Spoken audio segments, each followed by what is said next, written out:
All right, so we Oh, recently went to go see No Time to Die, and it got us thinking about what was the greatest films in the series and how we'd rank them, and we just thought we'd talk a little bit about them and where they started and where they're at today. that's right. So, And there's 25 of these. 26 if you count Never Say Never Again. Well, 26 if you count Never Say Never Again. That's correct. So, Uh, so let's do this. all right, so starting off with number one, Doctor No. Just a little background on Doctor No. It was the first 007 production made by Albert Broccoli and Harry Saltzman's company. Ian Fleming had been kind of shopping around the rights to 007, and they were able to acquire them. And the movie was much more successful than they thought it was going to be, obviously, and it spawned a huge franchise, the longest running movie franchise. And with Doctor No, they get a lot right off the bat. The character of Oh, yeah. James Bond is nailed. The James Bond theme, written by Monty Norman and composed by John Barry, who would go on to make the Bond sound, does the sound, and or at least for the theme song in this. And Mason, what do you have to say about the plot for this movie? I actually love this movie. I love overall the plot is very, I guess you'd call it kind of predictable in a way now, but I like it. It it really It works. cemented the formula. Today, it seems more of a simple movie now, but that's only because Yeah. they've done 26 of these now, or 25. And basically, the plot of this movie is a couple agents have been eliminated in Cuba. Bond sent to, or is it Jamaica? One of the two. Jamaica. Jamaica. Um, he's sent there to investigate what happens. He starts to unravel a plot where he finds Dr. No, Spectre, who has plans of worldwide domination. It's his first encounter with Spectre, who becomes a major player in a lot of these films. And they set it up pretty well. I think Doctor No is a great little setup piece for an overall movie It is. for Spectre and a good way to get the character started. It's There's some hiccups I think in it, but only people would call it dated issues. I actually kind of like it. It's kind of a problem just because it doesn't fit the James Bond stuff when you hear like three blind mice and stuff, and it keeps yeah. They it, were they it, were just it, getting this picture started, yeah. so they haven't really fully cemented the sound of it. But Um, overall, I think it's fantastic. yeah, Like basically, the plot is just with him investigating what happens with the murders of these other agents. He yeah, travels there, does some investigating, and you just get to see all the stuff that James Bond does. And through Sean Connery, who played the role so excellently, you get to see him be suave, amazing. oh yeah, Um, he's able to and charm you all the get and ladies. you get the great, hot Ursula Andress, Honey Rider in Iconic, this film. iconic Very scene. iconic. Yes. Um, But and we're then even the layer base, you get to the end, even though this was a lower budget movie, you could just tell the Ken Adam designed oh yeah. villain Ooh, layer. The James Bond layers or the villain layers are the most iconic things out of these very movies. very detailed and very set piecey. I love them. Yeah, Doctor No's plot, like in a lot of these movies, the villain plots are extraordinary and unrealistic, but that's what makes these movies fun. Yeah. And you I get to agree. see James Bond just use his wit, his charm, to get out of these situations. Yeah. He's brutal in this movie. He kills in cold blood.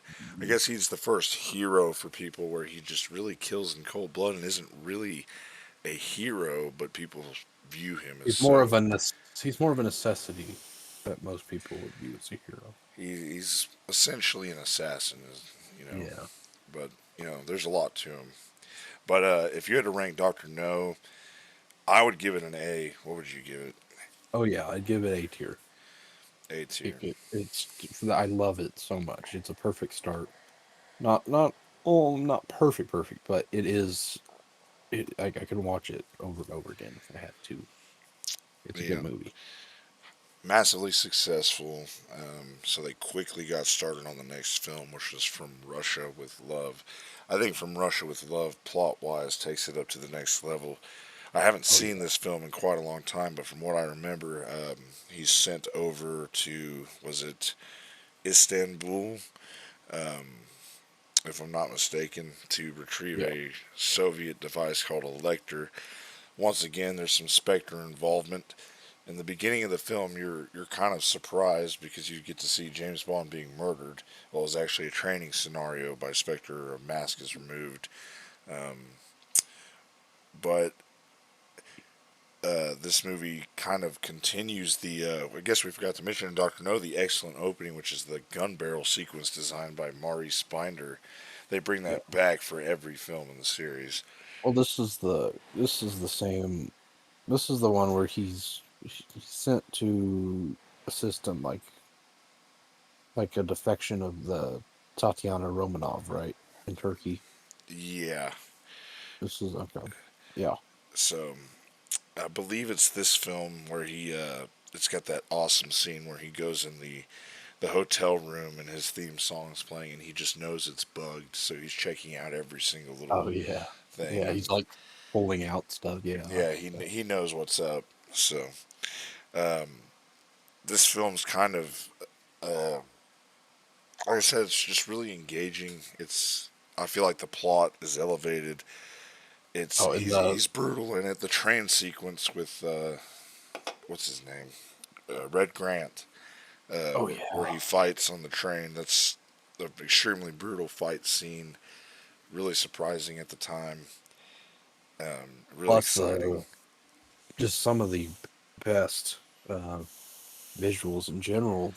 They to really to knock it up to the next level. It's almost an Alfred Hitchcock level production. The way they do these set pieces, like the helicopter and stuff like that, Yes, and it's very impressive.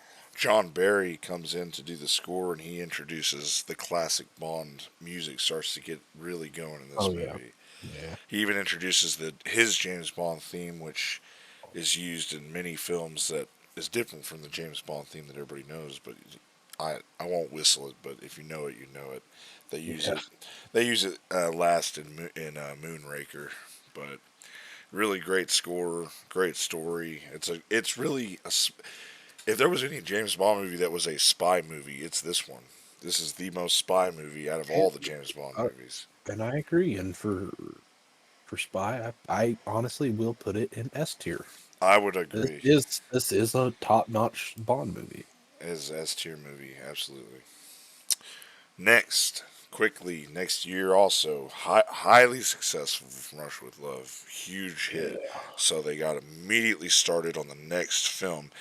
And right off the bat, what's super iconic about this movie is the theme song. The theme song for Goldfinger kind of cemented Oh yeah. what a James Bond theme song should be like. You once again get the gun barrel sequence. And this also kind of perfects the pre title sequence, which you get in Yeah. all the other movies, where he's doing a mission that's unrelated to the main plot, but you kind of get to see him doing some really cool stuff. He emerges from the water in a wetsuit and takes it off, and he's got a perfectly dry white tuxedo underneath it, And then which is also, great. and you get like some great stuff like with Honor Blackman as Pussy Galore and like Shirley Eaton as what's Jill Masterson.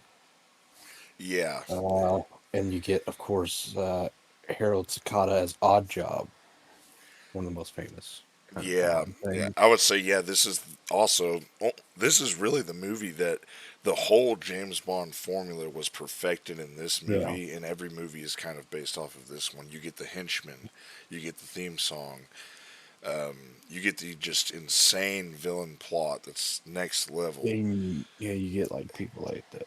What's it? How do you say it? Like Gert Furrow uh, Yeah, as Goldfinger, and he's amazing. you know what's funny is he can't even speak English, and they overdubbed Well, him. But what's funny is he can. I've seen movies where he can, but and what's funny is at that point he couldn't speak English so very well.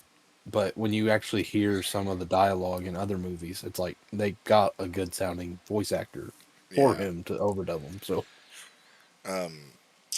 I'm trying to think with this movie, it's just the also the DB5 at the Ashton Martin's introduced with all the gadgets in oh, the car.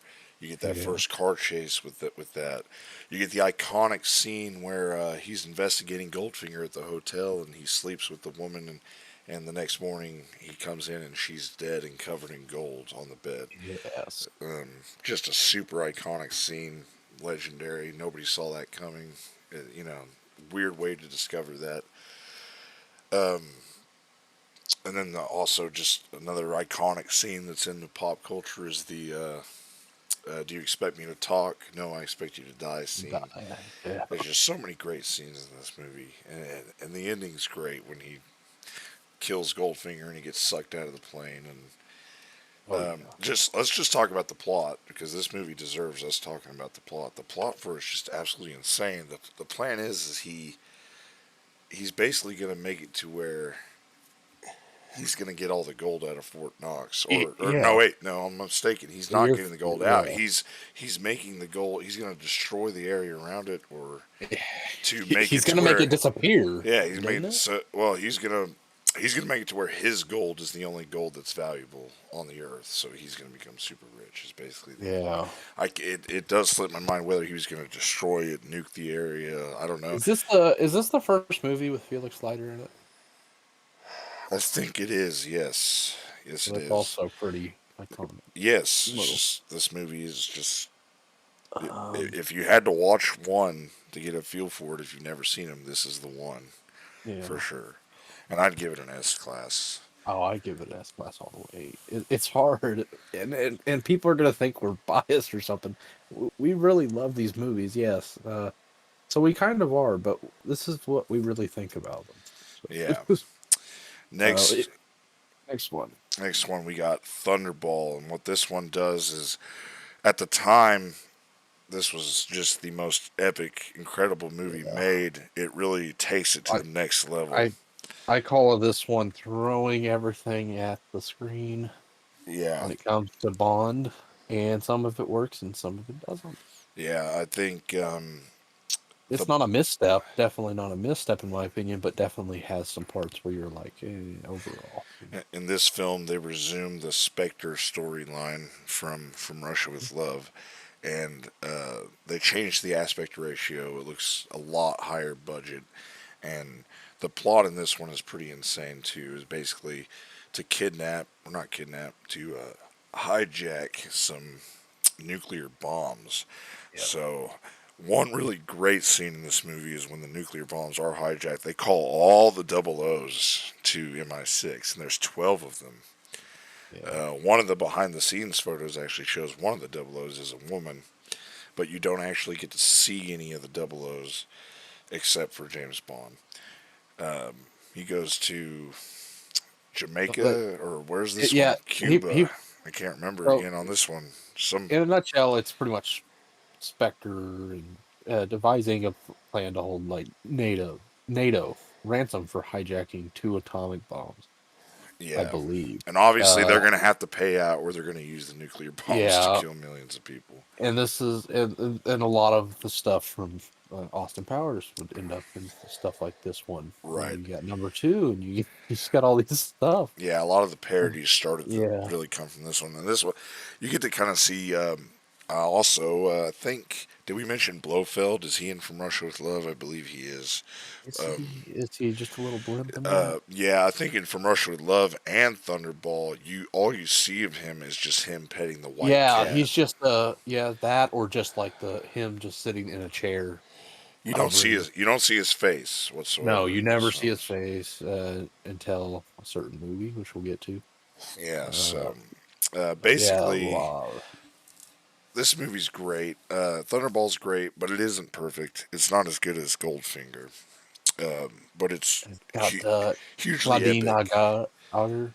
How do you say her name? That freaking is they redubbed her voice. I know that as Domino. Domino, she's excellent in this Yeah. movie. Oh, The scene where she's tracking him down, and he uses her as a human shield is yeah. excellent. Puts her down. Oh, do you want to talk about the underwater scene? How a That's little really all over the place that one is. the most iconic imagery from this movie is it is a little long winded, but it is epic in its scale, and the music was great from it. And Oh yeah. there's a lot of mixed opinions on this one. Obviously, James Bond wins, kills Largo, who's the main Yeah. Spectre agent, and Emilio Largo. yeah, and gets the nuclear bombs back, and no harm done. So as you'd expect. So overall, oh, if I had to mention one more thing from this movie, is the opening sequence with him at the spa. Oh yeah. That's something we can't miss talking about. It's funny for a lot of reasons. There's a scene where he traps a guy in like a sauna device and cooks him alive, basically, and that was great. Yeah. He coerces one of the nurses there to have fun time, and Oh yeah. it's just hilarious. I mean, it was great. And overall, I would say if the movie's not a B, or if the movie's not an A, it's at least a B. I'd probably give it an A. What would you give it? I'm gonna give it a B. All I wanna compromise. I'm gonna give that as my baseline of at least most toler. Like they're all tolerable. I'm not saying that's hard. I'm gonna say B though. B. Personally. I'd give it an A, but we'll compromise on that. It's hard. We might come back to that one. Yeah. Honestly, when I get more into the other ones, especially, uh, we can just change. Yeah, You know, we'll think about it. we'll think about it throughout. I might change my mind. The next Uh, film is You Only Live Twice. Now, I absolutely love this movie. This oh movie, yeah. to me, I know a lot of the fan base says that Sean Connery looks bored and doesn't want to be in it, but I Oh, personally he's don't get great. that vibe. I thought it was great. And, This movie opens up with a fake out of him getting shot and yeah, killed, and that just ends up being a plot to kind of fool the enemy. And takes place in Japan, so the location is yeah. totally different, which is good. Oh, and we have to mention. We brought up Blofeld, Yes, he makes and he is played by the great Donald Pleasance played in this film brilliantly. brilliantly. And this is what you see in pop culture if you haven't seen it. When you see like Austin Powers, you see Doctor Evil. That's this Blofeld. Scar on That's the face, white yeah, cat, cat suit, like tan gray. suit, Hmm. yeah, everything, and he's brilliant. A Starvo Blofeld. Yeah, Ernst Stavro Blofeld. Yeah, it's he's a great villain, and kind of getting up to the what leads to him. This whole movie's just fantastic. We Oh, I haven't love mentioned it. Q yet, a reoccurring character who was Yes, first introduced in From Russia with Love.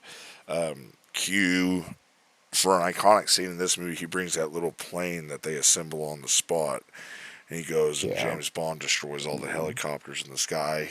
They're searching for a volcano base. We haven't even talked about the plot. The plot for this movie essentially is that Spectre is tricking the Russians and the Americans to think that they're capturing each other's satellites, trying to cause an all-out nuclear war.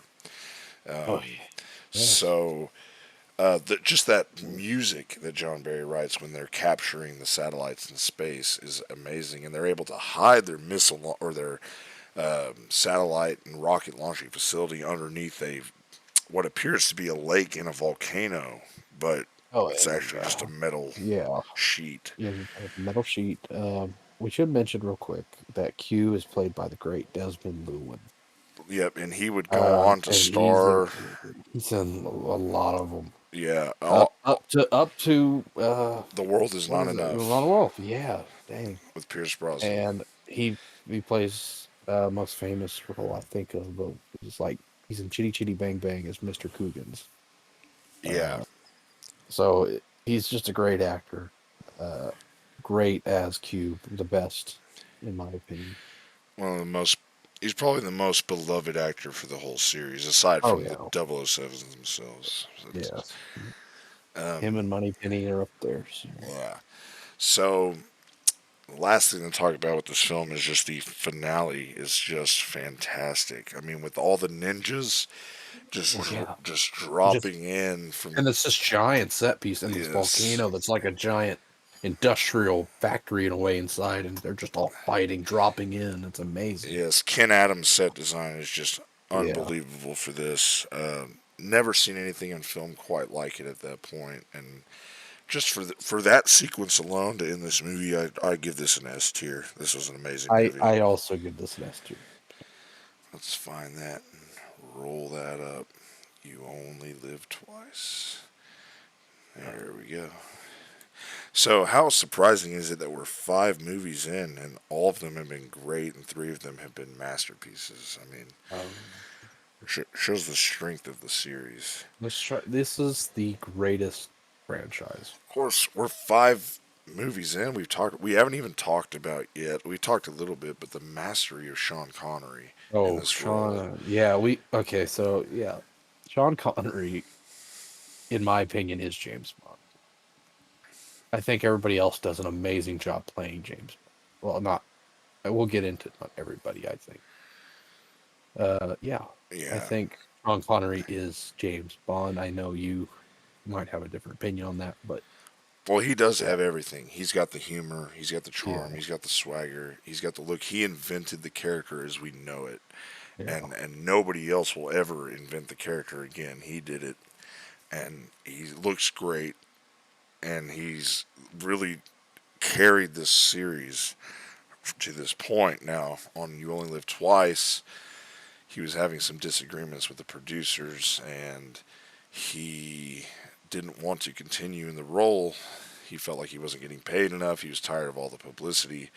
So he opted out and said he was done. So, Yeah, I heard a rumor um, that it was he didn't like You Only Live Twice at first because he didn't like Roald Dahl's writing. He thought it was childish, that might be so. and I Um, thought that. And by the way, Roald Dahl wrote this. I think did he write the script or did he write a screenplay or something? What did he do he on might this? have contributed. I'm not too sure. He did like a screenplay or something, and he's the guy who did like James and the Giant Bee, he did Charlie and the Chocolate Factory, Matilda, Fantastic Mr. Fox, one of the greatest book writers, and he wrote this, so it shows how good it is. I just want to mention that real quick on You Only Live Twice. Uh, 'Cause I forgot about it, but that's what I heard about Sean Connery about it. Might be wrong though. Well, regardless, Connery stayed true to his word for now and said he was Yeah. done. So out they went to recast 007, Yeah. which it's looking at it now, we know that at the recording of this video, 6 actors have played James Bond. Having a new actor step into the role is nothing new for us, but at the time it would have been unheard of for anybody to replace Sean Connery. Oh The, yeah. the question is did they do it right? This is a huge contention for the fan base. I think personally, I think that it was a failure of casting for the next movie. They went with, and it was also a strange decision, the story they chose, because you have the most emotional James Bond movie they've done yet, but they cast a new actor in the role and expect you to be involved in Hey, that story. well, the story is one of the greatest in the 007 movie series. When you have George Lazenby, the new Bond, step into the role and also not seem to take it quite seriously like a Bond, like Sean Connery.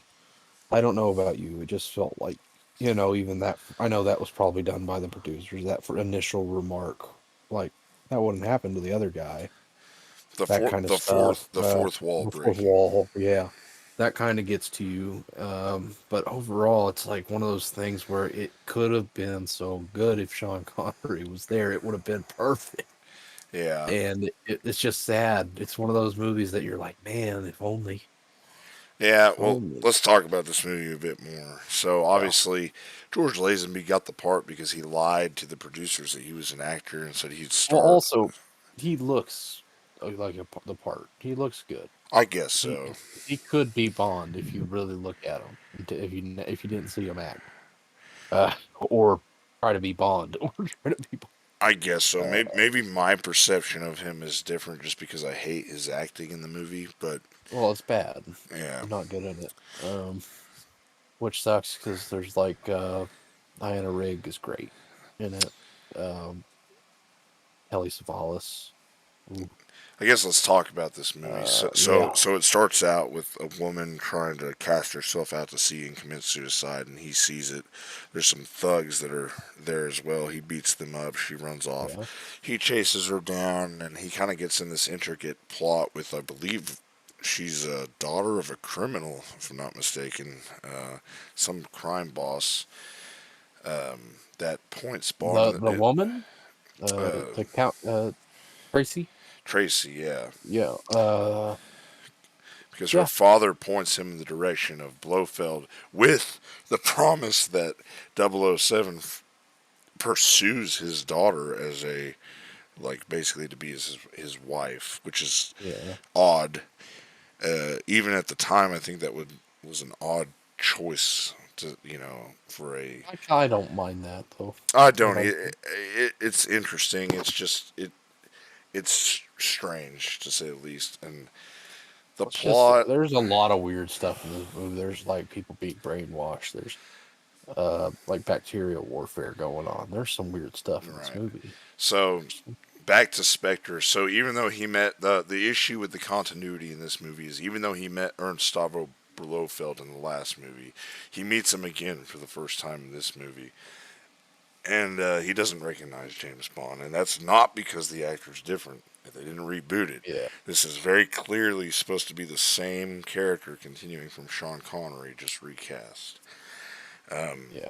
The plot is he's using these women to it's just so contrived. It's so strange. He's hypnotizing these women to go around the What are world and they? spread some kind of. The It's angels of the death. angels of death, and they're not spreading a virus. I think the plan was to spread a germ that would kill all the crops on Earth to where they couldn't grow food anymore or Yeah, something it's like like a that. bacterial warfare kind of thing.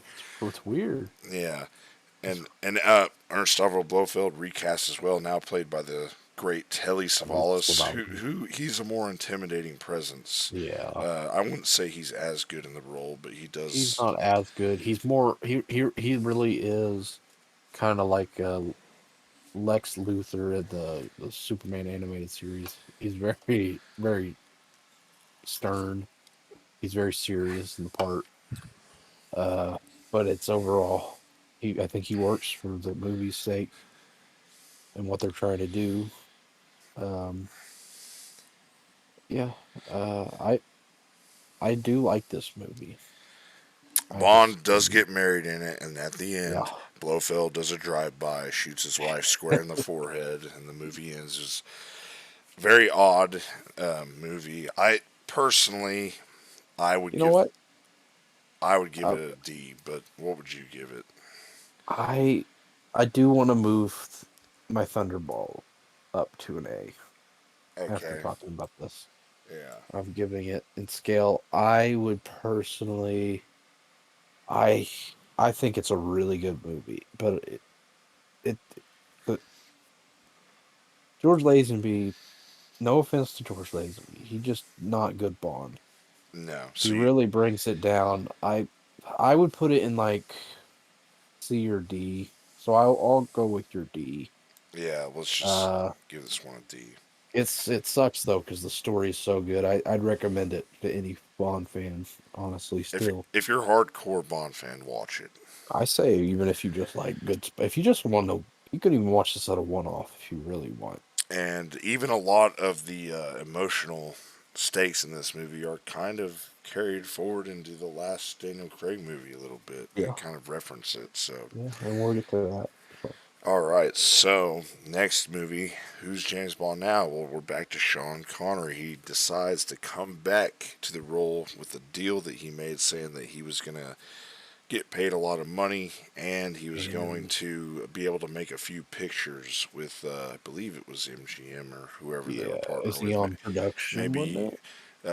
it was United Artists, I think. United Artists, yeah, the distributor. Yeah, they Yeah, made a film deal. So he just, I don't even think, I think he made like a 3 film deal. One of them was Diamonds, and he made another one, but they didn't even make the third one. But he got the money. So Yeah. um, Um. this Okay. movie is the most contentious in the fan base overall. Now I'm weird. I happen to really love this movie. I think this movie Oh, is I do amazing. too. This movie is hilarious. This is where they Guy really, Guy Guy Hamilton as the director's great. I love I love this movie. I love it. yes, Guy Hamilton and Terry Mankiewicz, who started writing on Oh this, yeah. they did a great job. This movie's hilarious. What's funny is it kind of opens up with like Bond tracking down Blofeld to take revenge for his wife's death in the previous movie, and Yeah. and this Blofeld is now played by Charles Gray, who's famous from Rocky Horror Yeah. Picture Show, Yeah. which It's his just something to the interpretation is left. so strange. Yeah. Which works for this movie because this is a hilarious movie. This is basically the first in a trio of like super funny comedy movies. Basically, I would say of this series. What do you think of Lana Wood as Plenty O'Toole? She's great. She's I know. absolutely amazing. Basically, the plot of this movie is uh, they pretty much completely drop the whole grudge about Bond's wife being killed, and it's just Yeah. back to business, back to normal. Business as And they're talking usual. about diamond smuggling. And what's funny is these two, the villains in this are hysterical too. They're two um, gay villains that it's funny how the Oh yeah. plot uses them because they're very odd people, obviously from the very beginning, and then you see them holding hands on the way out of the desert, and that was funny. Mr. Wind? Yeah, Mr. Mr. Wint, Kid? Mr. Kid, they're hilarious. They're great villains. There's a great scene where Bond gets thrown in an incinerator because he's supposed to be posing as a man named what's his name, the diamond smuggler guy. I Um, can't recall, but he kills him trying to and think. he poses as him. He takes the diamonds. Uh, and they throw Bond in the incinerator, figure out that the diamonds that he gave that organization wasn't real. They pull him out. He's got leverage, so he leaves. And this all leads up to Spectre wanting to use the diamonds on some kind of satellite device that's like gonna do something like what, like burn the Earth or something like that. Yeah. Yeah. Just some outrageous plot. Also, a lot of Las Vegas. This is the first movie where they're in America, I believe, Yeah. and it was done to great effect. They go to Las Vegas. Jimmy Dean, uh, the guy who made Jimmy Dean sausage, stars as a what's it called, casino mogul kind of guy in this movie, and Yeah. he's funny in it. This movie just basically is a comedy. I mean, let's just say it. They dropped everything about the super serious spy thrillers of the past now. Like, could you imagine From Russia with Love to Diamonds Are Oh, Forever? It's just yeah. inconceivable. And also, what's funny about this movie, I think, it's a little bit. I think they're with uh with pretty much the uh the Blofeld character in this one. He's almost a Howard Hughes type, Right. and I love that. I don't know why it's so funny to me. He's living just like Howard Hughes in Las Vegas in just a top room of a fancy place. It's great.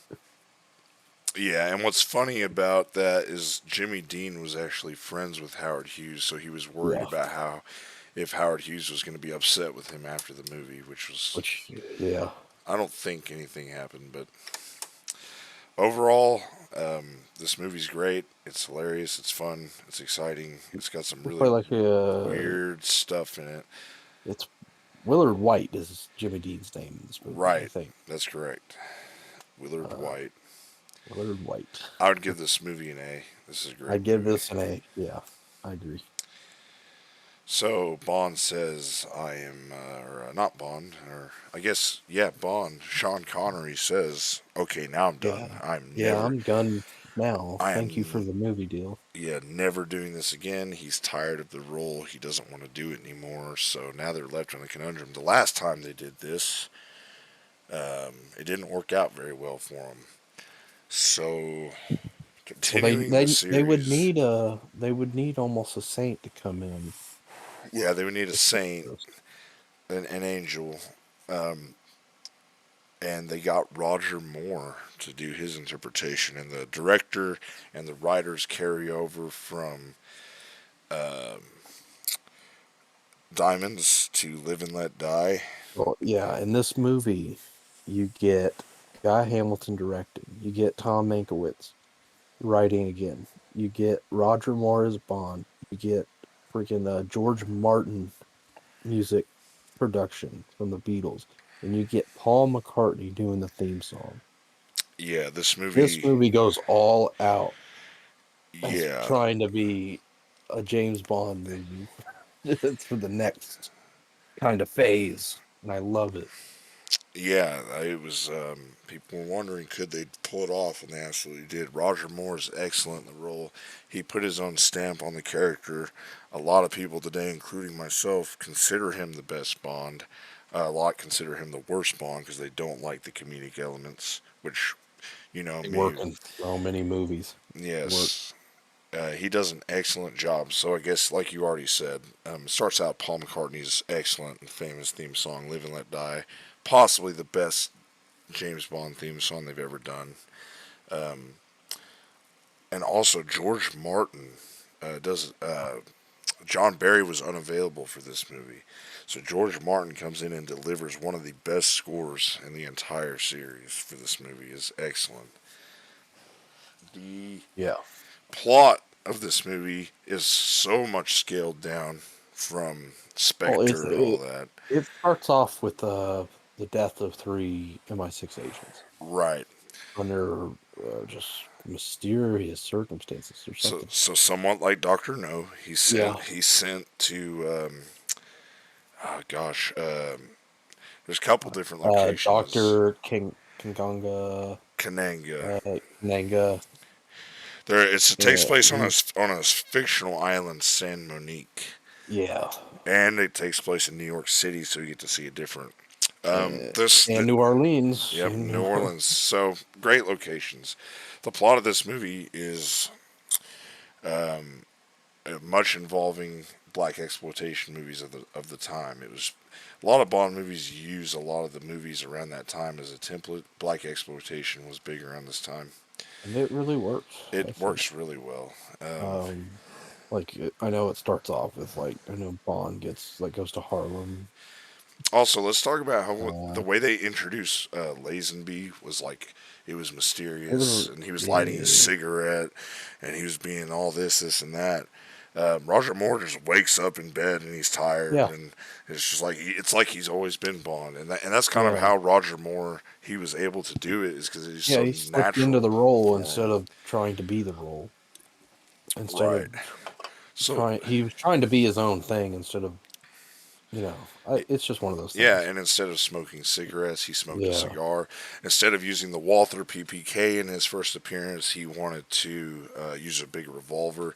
There was a lot of effort to distinguish him from Sean Connery, and it worked really well. He and fit right in. also, what do you think of Sheriff J.W. Pepper?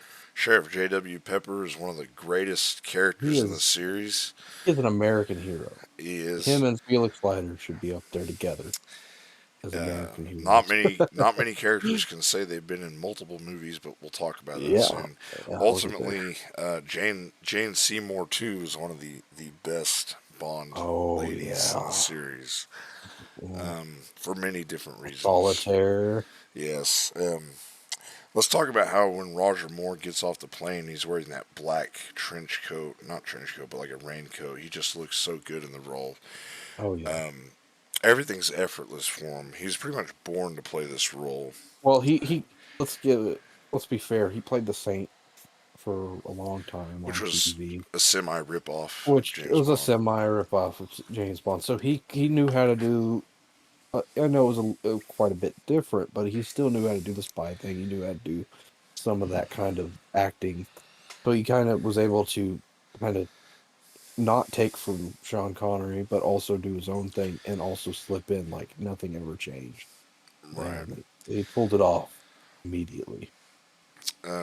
Really, nothing much else to say about this movie than it's fun, it's engaging, it's got a lot of hilarious moments in it. This is, once again, like Diamonds. A lot of it's a No, comedy. I will say the only part that doesn't work in this whole movie to me, uh, which is going to surprise some people, is I love the song. The "Live and Let Die" is an amazing song, but the way it goes with the opening scene, like the music part, Right, the video. the credits, yeah, it just doesn't fit right. But that's all the bad I can say about this. Yeah, we'll Uh, start to notice that more as the series goes on. yeah, A lot of those intro videos get a lot less inventive and less imaginative, and it's really not until the Daniel Craig films in 2006 where the titles start getting really good again as far as the yeah, video goes. But overall, I would give this movie an S. What would you give this movie? given this, S. All right. yeah, Let me find it here down on the list. And once again, hugely successful. Roger Moore's praised with the role, unlike Lazenby. Um, I know there's a lot of fans out there that love Lazenby now. I personally still don't see it, but let's keep going with Roger Moore and his next film, The Man with the Golden Gun, which there's a lot to say about this movie and how much we both love this movie. This movie is hilarious and amazing, and Christopher this Lee is this is next one of level. my favorite films. I love this movie. Yeah. Guy Hamilton is back again. Tom Mankiewicz is back again. Hmm. Uh, it it's based on one of the greatest Bond books, and Christopher Lee is a treasure. He, Uh, he he's he's he been the best deserved, villain up to this point, without a doubt. yeah, he is one of the greatest actors of all time, and he is the greatest Bond villain, one of the greatest. He's it. Let's just get into it, I guess. Yeah, I Uh, guess the first thing that's notable about this movie is I think this is up to this point one of the most risque Bond movies, and might be the most risque Bond movie. It takes a lot of risk as far as that goes. The movie yeah, makes it clear in the plot how Scaramanga needs to make love before he assassinates in order for him yeah, to have a good eye. James Bond does some things to in this film that are quite hilarious. For he has a girl in bed with him. He throws her in the closet, gets another girl in bed with him, and tells the other girl she needs to wait her turn. I mean, that's just that's great. classic. It's hilarious. Obviously, that's not a Yeah, and this, it's not a moral or right thing to do, but it is hilarious. This is a comedy, basically. uh, yeah, and there's it's shot the movie takes place in like Thailand, Hong Kong, and Mako. Is that how you say it? Uh, Uh, I think they go to India for a brief moment, or well, they're no, that supposed was to, Thailand. Yeah, Thailand. yeah, Thailand, but I think it's supposed to be like Lebanon or something, but they Ah, weren't yes, supposed to yes. shoot there. So, but yeah, I love this. The plot is essentially the man with the golden guns, this assassin that charges $1 million a shot. He's the best in the world, and they found one of his bullets with 007's name on it. So Bond takes like a vacation to essentially track him down and kill him before he's able to get to Bond. Now, in the middle of all this, they're talking about the energy crisis, which was a big deal back in the 70s. They thought they were going to run out of natural gas and oil in years, just a few years. Obviously, that's not true today, but at the time it was a big worry. So they talked about renewable solar energy, and I guess they had fears of it being weaponized, and that's why they're trying to get this Solex tape. Uh, if you want to continue from there and talk a little bit Um, more about the fun characters in this movie, like uh, Nick we Nack. got Nick Nack. He's from Fantasy Island. I forgot how to spell his name. Herb Melches as Nick Nack.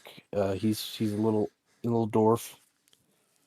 and he's partners with the man with the golden gun. He's Francisco Scaramanga, I think.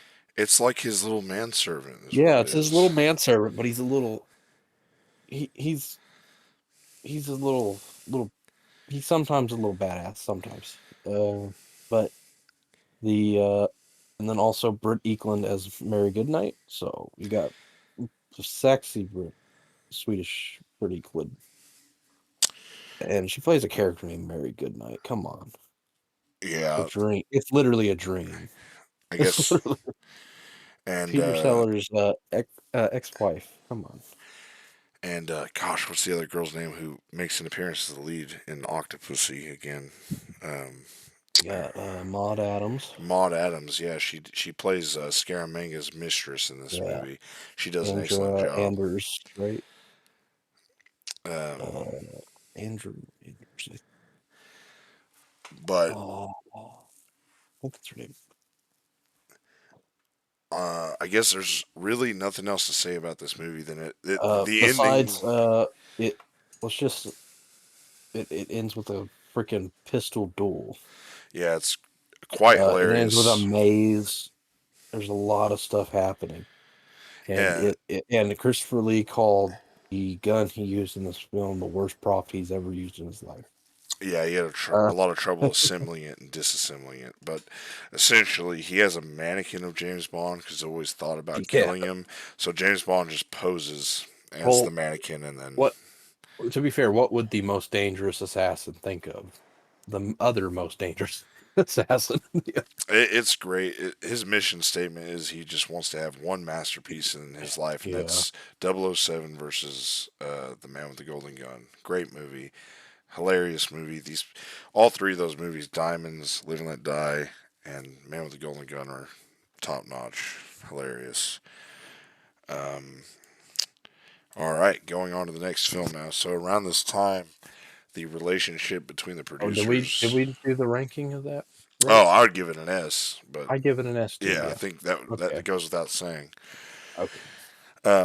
At this time, the producers couldn't work with each other anymore, and Harry Saltzman was having some financial trouble, so he had to back out. There was some fear that the series might be over, but Albert R. Broccoli came out on top and was able to secure all the rights. And 3 years later, which was a delay for this series for sure, they were able to come out with The Spy Who Loved Me, which many fans today still say is the biggest, most epic Bond movie ever made. Part of that decision to make it epic once again was The Man with the Golden Gun did underperform at the box office at the time, so they knew they had to go big with the next one. What are your thoughts on The Spy Who Loved Me? So it's really good. You got Barbara Bach, aka Lady Starkey, in this movie Yep. as Anya Amasov, I believe. What's her? Yeah, that She's sounds a right. Soviet agent. Some I don't know Russian how to name. say her name. Yeah. Yeah. But this movie, I like it. I don't. That's not my favorite, but I really do like it. Overall, the sets are amazing. Just a lot of things about this. Roger Moore's incredible in it. I think Lewis Gilbert directed this one, He, and he does an interesting job. yeah. He He definitely, also he also directed You Only Live Twice. yeah, Um, yeah, he actually directed the three biggest budget Bond movies of the time, which was You Only Live Twice, Spy Who Loved Me, and eventually he would do Moonraker next. Um, but I would say the number one thing about this movie is it is extremely epic. They spent a lot of money. They built a oh yeah, stage on this movie, and Ken Adam back built a huge submarine set. And this is kind of unofficial credits, as Stanley Kubrick actually had to advise Ken Adam on how to light that set because it was so large he could not figure out how to light it. the Stormberg hideout set, or The submarine. yeah, the Stormberg, yeah, Yeah. the Yeah, the plot for this one is pretty weird and nonsensical again. It's about a guy that loves the water and he just wants to live underwater. yeah. And so he wants to Well, flood the whole earth. yeah, don't Yeah, a British and Soviet ballistic missile submarine. They both suddenly disappear. Right. It's similar to you. It's similar to Yeah, You Only Live Twice, which is you have these two opposing nations, Britain and Soviet Union, and their Russian or their nuclear submarines are disappearing. So they need to figure out who's behind it. It's interesting. The mm, love interest in this works really well because yeah, Bond kills the Soviet girl's, I guess, fiance or boyfriend at the beginning of the movie, yeah. and that kind of weaves into the plot later on when they have to start working with each other. I Yeah, guess the and more you then think about it, go ahead. I was just could continue. Mine was about the bad guys, so I was actually getting into that. This movie introduces one of the most famous henchmen in the series, if not the most yeah, famous, which is Jaws. played by the Um, rate Richard Keel, Richard Kiel and does an excellent job in this he's movie. amazing. He's great, and I think Kurt Jurgens as Stormbird, really good. Yeah, Uh, Very underrated in my opinion. I know a lot of people like him, but a lot of people pay more attention to Jaws. But I think Stormbird is a good villain. yep. I think this movie also just shows how underrated Roger Moore is too. Is he still does his funny quips and everything, but he really does deliver on some huge moments in this movie. The first one is when him and Agent Triple X, that's her name, Oh yeah, Agent. are Yeah, sitting at the bar and she mentions his dead wife from On Her Majesty's Secret Service, and he gets obviously upset and says he doesn't want to talk about that. He does a yeah, great job there. He does an excellent job when he's telling Stromberg that he's, wants to kill him, and then he yeah. eventually does a great job when he just shoots him repeatedly across the table. That was in cold blood. That was great. Oh yeah, Roger Moore really is excellent in this movie. yeah. Some say it's his best performance as a character. I probably would agree. Uh, I don't know. I would agree. We'll get there. What I think is his best performance, but uh, yeah, this I really like this one. I really do. Uh, Now, I personally, though, if we want to get to the ratings, I personally would put this in B. Yeah, I'd probably give it a B too. It's probably a little too long. It doesn't have enough humor. That's what Roger Moore's great at. Yeah. Um, it's a little long-winded, and I would say that although Marvin Hamlish comes in and does the score because John Barry was Oh yeah. unavailable, it is a disco kind of score. Yeah. Sometimes it works, sometimes it doesn't. Overall, it does work, but yeah, I'd probably give this movie a B overall. It's a great movie, but and a lot of people want to murder us because this is the biggest, most epic. But I That's agree. fine. That's I fine. I agree with you. I see why they would think that, and they should see why I don't think that. So, Yeah. So let me find this here in the tier ranking. uh, it's the It's here. So oh, here it is. The there it is. Spy Here, Who Loved Me.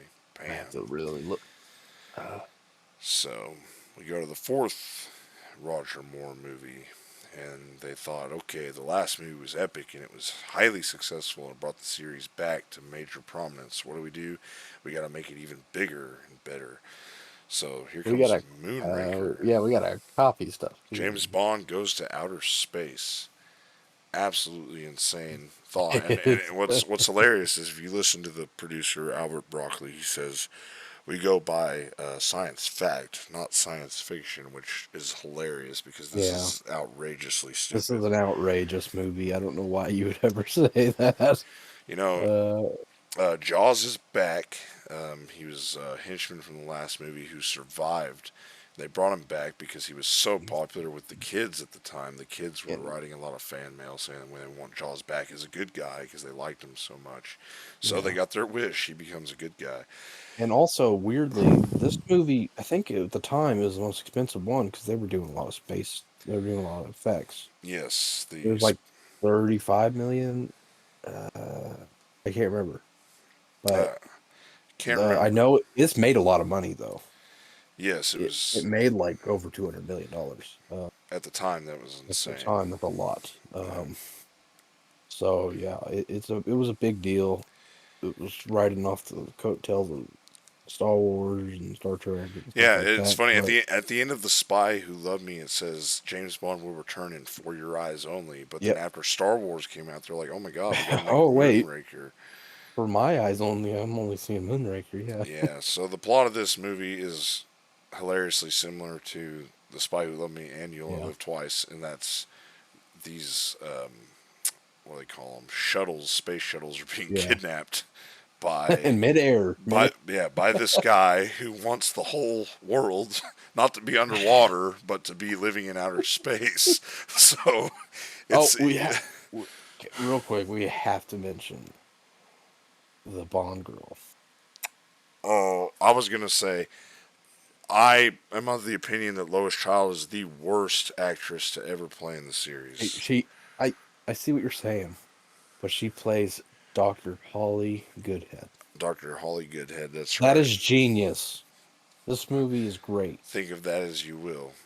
And That all and being she is said, also in the great Creep Show too, so you need to like leave her alone. you She's do have to admit she's the most monotone actress in the history of ah the world. well, that's what I hate to say it. That's what I think of this movie in general. Monotone. Yeah, That's there's a what I lot that think. works in this movie, a lot that doesn't. It's fun. It's fun. I like it. It does get meandering at times. They do go to South America, which is a new Yeah. location for a little bit in this movie. There's a lot going for this movie. It's a good movie. It's not. It's Now, not bad. I I will say this is the James Bond movie I've personally seen the least out of all of them. Well, except if you don't count No Time to Die, because that just came out. But Right. this is the one I've seen the least. There's nothing against it. It's just how I ended up working for me. So, Yeah, I will say the opening uh, sequence is amazing when he gets pushed out of the airplane with no parachute, and oh yeah, he tracks down the guy in midair, takes his parachute, kicks him off, yeah. and then And Jaws this starts and chasing him. and this does some really interesting stuff with like the actual like space stuff like NASA and stuff was using at the time and uh it was just it uses the stuff well. There's even a part where at the very beginning when he gets to the place where he literally almost dies on one of those like what are those spinning machines like anti-gravity. To test the force Yeah, of liftoff, I think is what it's yeah. trying to do. And yeah, he James Bond almost gets killed in that. And I kind of like that kind of Roger stuff in this Moore, once movie. again, he Yeah, really sold that. He's yeah. much better than people give him credit for. He was like he was really in distress in that scene. That was great. Yeah. I would give this movie a C, but that puts it too close to On Her Majesty, so I think I'll just give it a B still, because I don't think it's C. It's just I B. I think it's a C or a B for me. So we Either can or meet for you. we can meet at B. I don't Yeah. care. I don't care.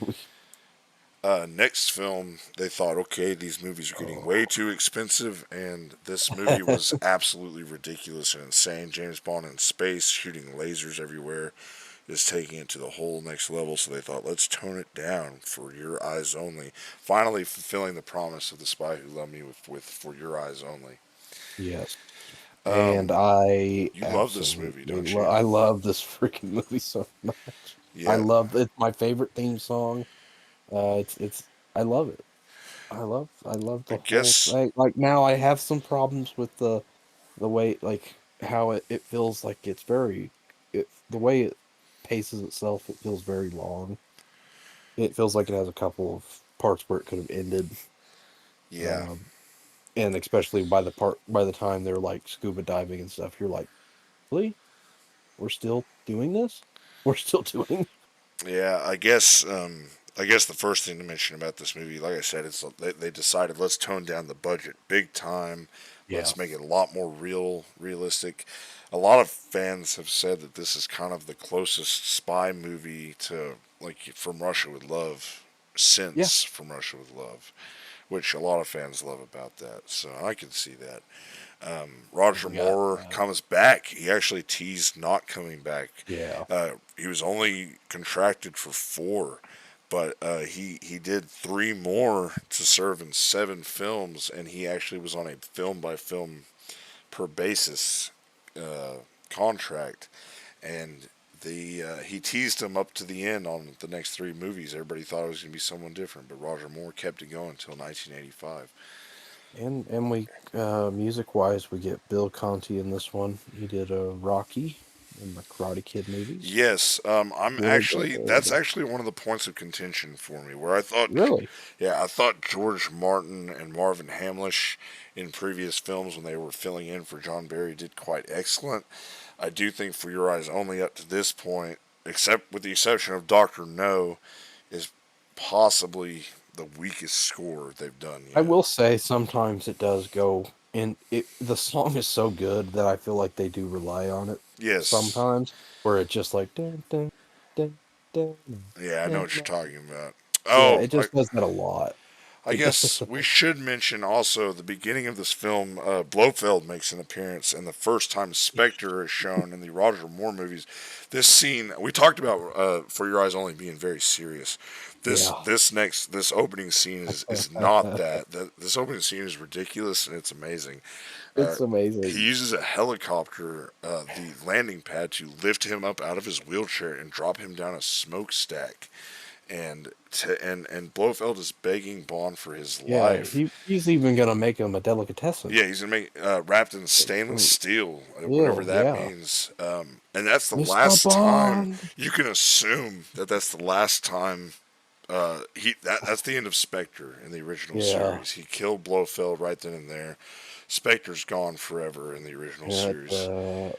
He does not come John back. Hollis is in a wheelchair, bald.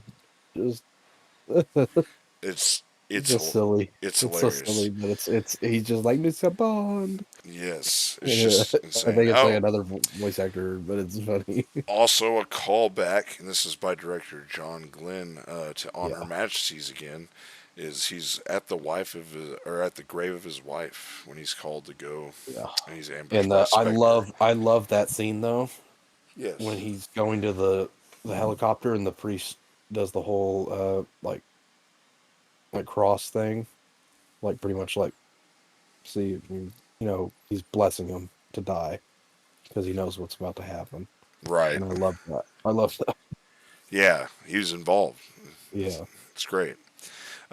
So it after shows all how great that, Spectre the is in plot it. is very, kind of the same thing as From Russia with Love in a way. He's got to go retrieve a device that's going to do Yeah. something, and the plot can be kind of meandering. There's some great moments in there though when he meets the young girl who wants to sleep with him and he Oh yeah. refuses and he wants to go get her ice cream and um, Let's go get you an ice cream. yes, the skiing sequence is great. Yeah. The Oh, I love scene it. where he kicks the guy off the ledge is amazing. Oh yeah. The car blows up. And some of the whole revenge kind of thing in this movie works really well. The revenge plot involves the Bond girl, which the Yeah. French actress, I forget what her name is, Um, but her parents are killed by this organization that they're after, and yeah, it's Carol Boet. yeah, I Oh, guess so. I can't. She plays Melina. Yeah, She's good. She's really good at it. But uh, believe it or not, one really weird thing about this movie is the scene where they're underwater. Although you can't tell, they're not actually underwater. She could not be underwater because she had some kind of allergy issue or wouldn't do it or whatever. So which is there's funny. just some wind machines, and they like made them look like they're underwater, and it's entirely convincing. You can't even tell that they're not underwater. Which is funny because a lot of this movie's underwater, especially towards the end. Yeah. Yeah, but any scene with her face, she's not, or Yeah. Roger Moore, they are not No, I. actually underwater. Overall, I'd give this movie a B. I give it an A. Give it an A. I'll I give compromise it an with A. you. I'll give it an A. Let me find it here. For Your Eyes Only. Of this movie. I Uh, would th- give it an S, but it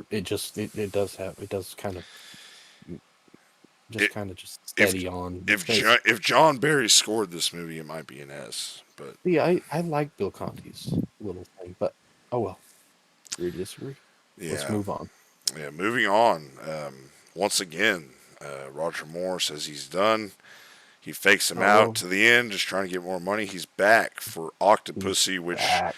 we might as well Which, just oh say it. We might my as well say this is one god, of the greatest movies ever made.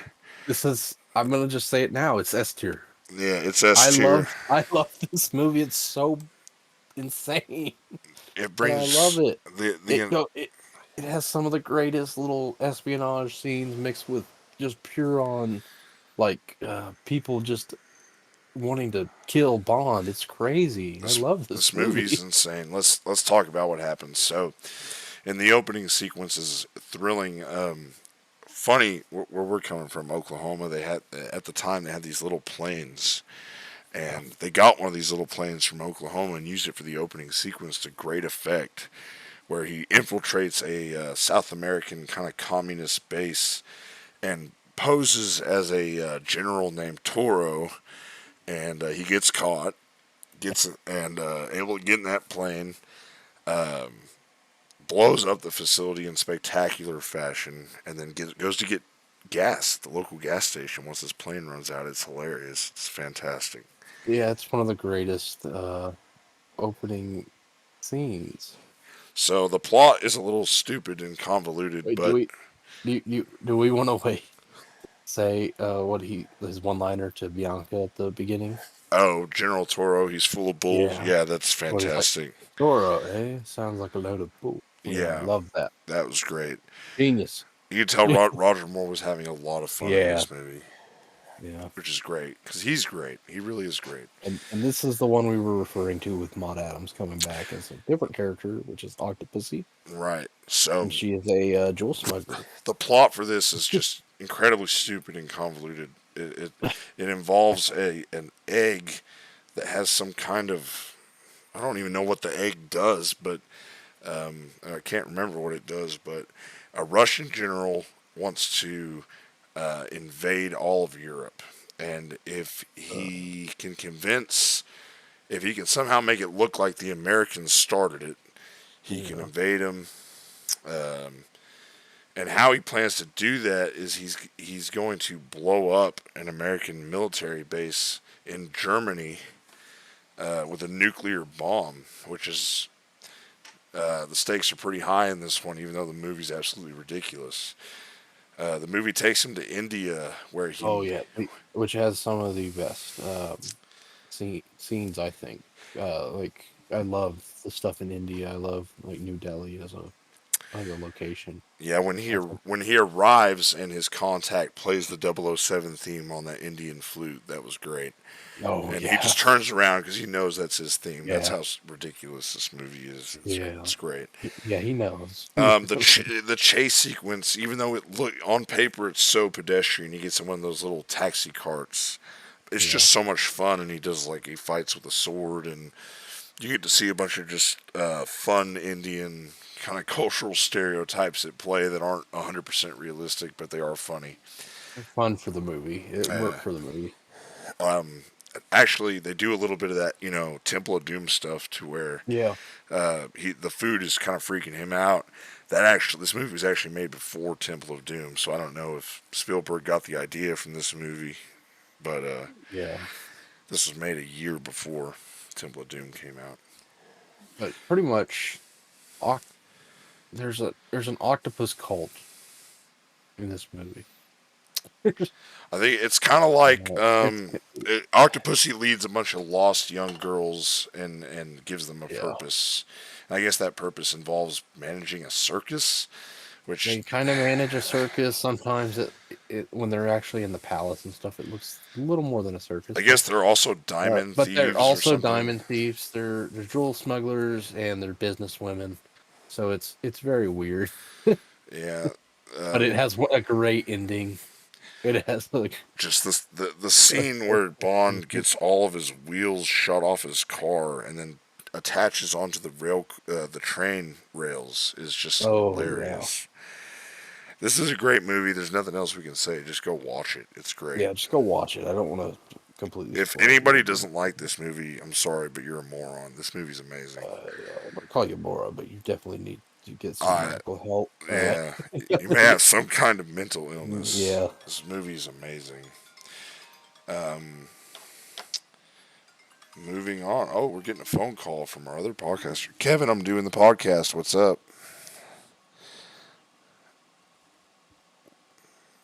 Answering the Talk about the phone. next film, which is A View to a Kill. Lead us into the next film. All right. Oh, We're what's talking that guy? about View to a Kill. Uh, a View to a Kill is an amazing. I love this movie. I know a lot of people don't, and they think Roger Moore is too old for this. They think this is. I don't know if Okay. this is the last one John Yeah, I'll call you Glenn. back. No, I don't think it is. He did the other two, but uh, John Glenn directed the other two after this, didn't he, John? Yes, John Glenn Yeah, did all the films in the yeah. And 80s. then in this movie starts out like really fun. You Once again, get ski chase. You get some Beach Boys. Uh, that scene is absolutely absurd. yeah, I like it. It's funny. You see yeah, Bond crawl into the iceberg that's got the Union Jack on the hatch. It's actually a little submarine that's disguised as an iceberg. yeah, And he's, of yeah. course, got a Great. beautiful girl in there with him. Yeah, he's already. She's waiting for him, Yeah, already under the he, covers. you know, she's like, Mr. Bond. He says, call me James. And even though Yeah, he's 35 years older than her, it's whatever. yeah. And Um, this one's really good. Christopher Walken, amazing little fun little Bond villain. yeah, Um, he plays what is Max Zorin? Max Zorn of Zorn Industries, which they make the point to say at the beginning of the film is not a real company, and they're just making it up because at the time there was a company in California called Zorin. Don't So, they say? I, I'm pretty sure that he mentions that he's or like M mentions or someone that he's a product of Nazi genetic experiments. Is that true? yes, he does say that. Oh wow, that's how crazy this movie gets. Yeah, Christopher Walken um, plays a and Nazi genetic the old experiment. scientist who seems to have a close relationship with him seems to be like a German, so he would have been a Nazi scientist. So it Yeah, all kind of makes sense. yeah, This movie's ridiculous. It's similar to the plot of Goldfinger, where Goldfinger wanted to make all the gold in the world useless except his, make him super and rich. this one has a cameo from Maud Adams again. Um, Yes, uh, she's over in the background somewhere in San yeah, Francisco. Uh, she's in the what's that? um, It's in San Francisco somewhere. You're right. Um, it's like I couldn't tell you where they were at. I have yeah, no clue. They just looked like they were just outside somewhere. But yeah. uh, But yeah, this one, yeah, it's great.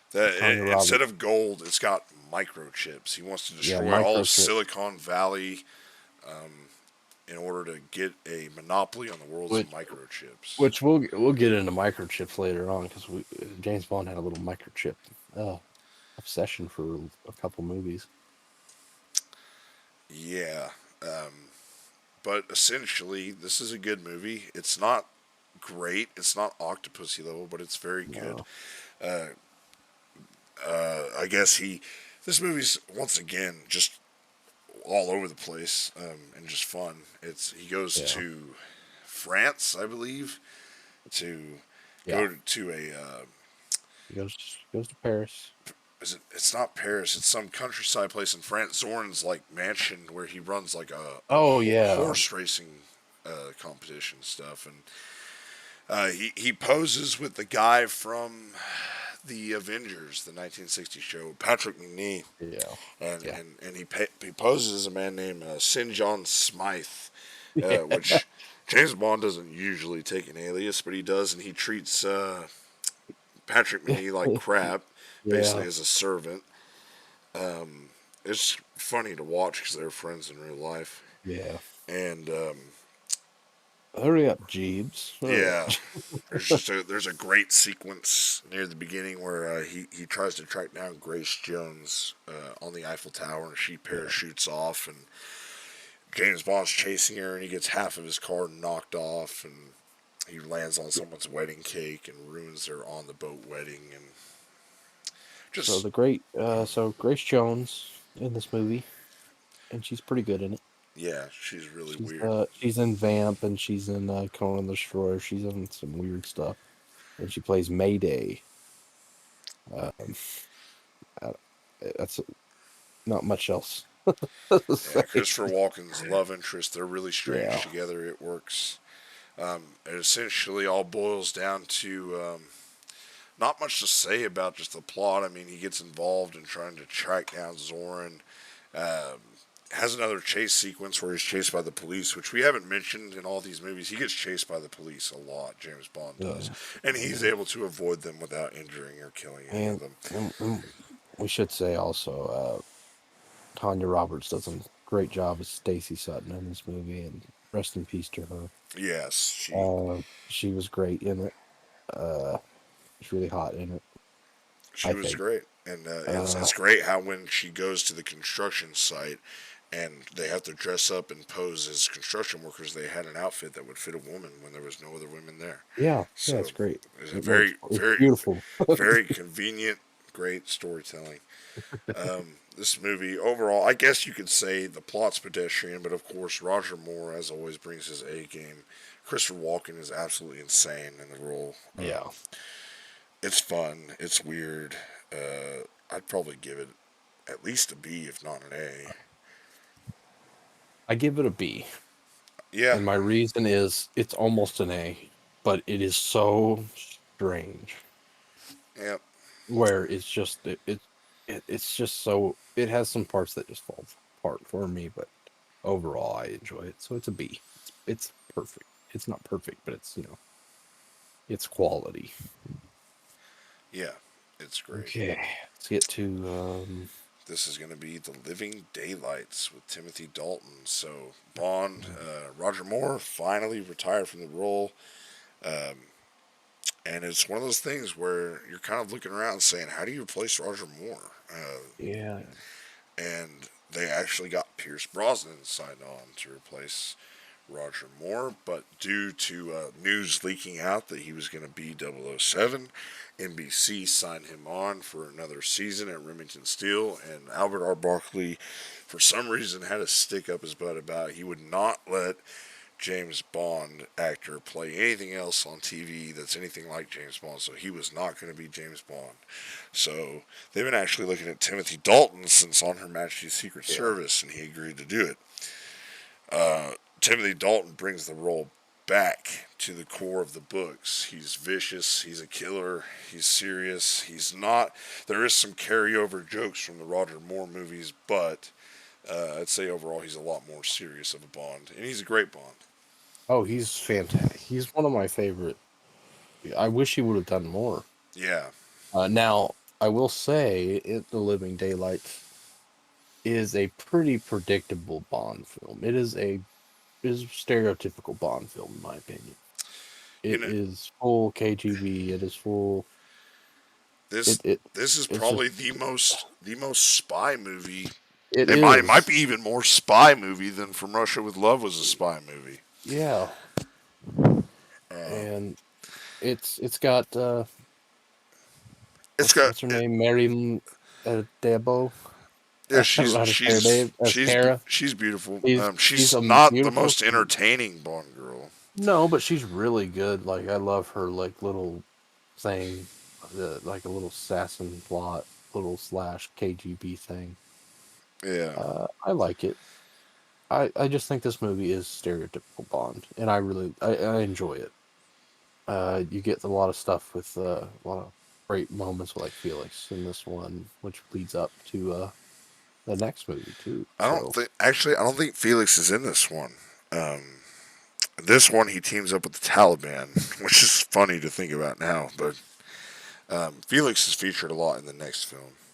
But if we had to really get into the details of this movie, the plot of this Living Daylights is where is there is once again, like in a lot of other movies, there is some assassination of some MI6 agents, and there's even a scene where another 00 agent is killed at the very beginning, which is something we've never seen before.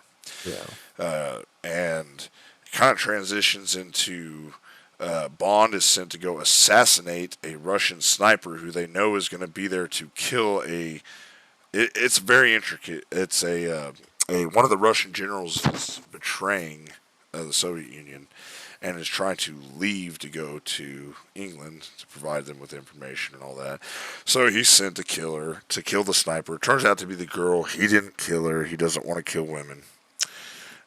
He's done it before, but yeah, he could tell this girl wasn't a professional. She wasn't an Yeah. assassin, so he wasn't going to kill her.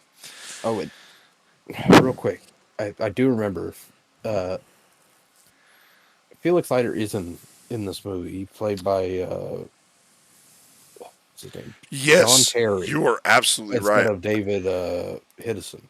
You're right. Uh, so it is Felix Leiter, but it's a different actor than you'll see. It's the scene in Uh, where he pretends to shoot John Rhys yeah, Davies. Yes, where the CIA girls tell Bond to get in the car. I remember yeah. that now. The plot of this, like I said, it's kind of all over the place. It involves an arms dealer who wants to do something, um, Yeah, and I don't remember. he's just involved in some stuff in the plot. But it's really about the Russian.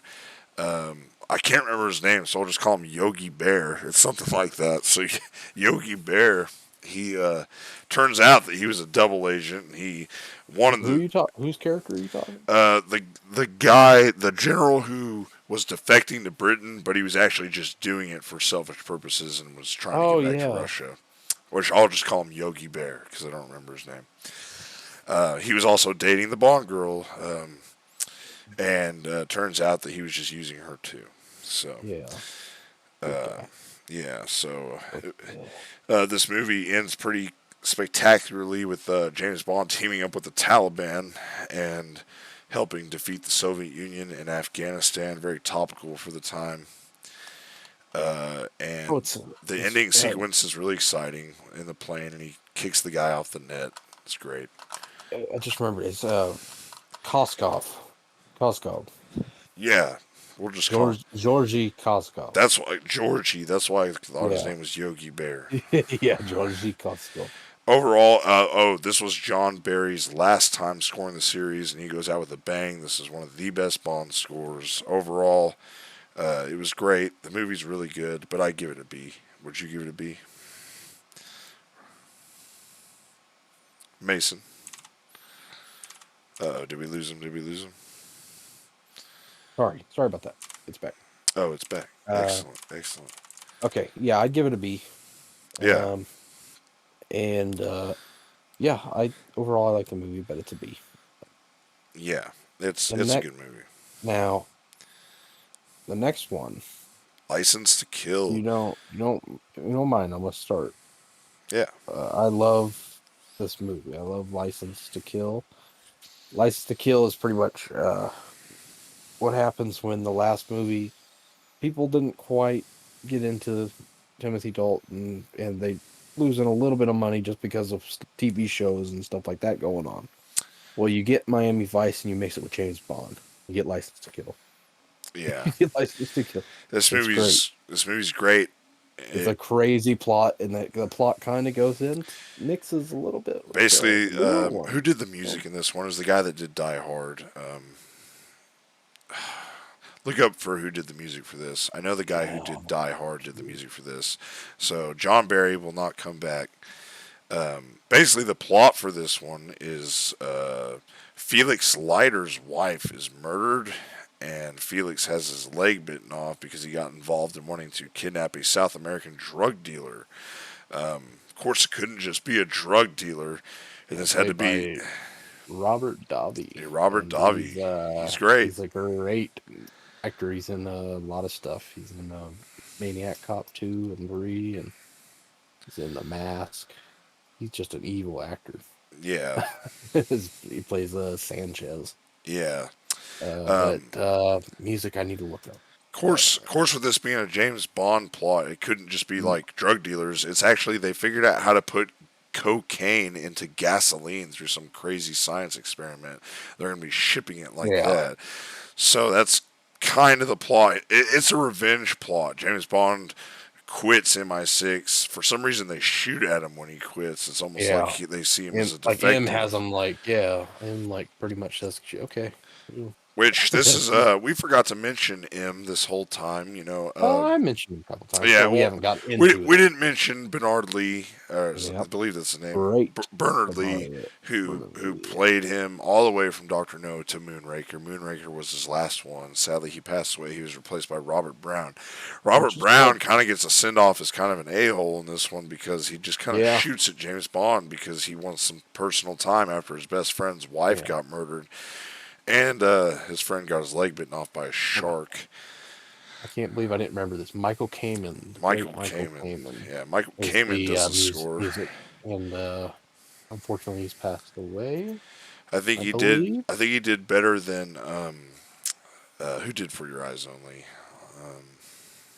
We just talked about it. Michael Kamen did License to Kill, right? Yeah. Whatever. Whoever did it For Your Eyes Only, I thought this was a slightly better, but it's still not quite there. That gets remedied later on, but overall, this movie shows License to Kill shows Bond at his most brutal, his most violent. It's Bill a Conti, violent I'm an movie. idiot.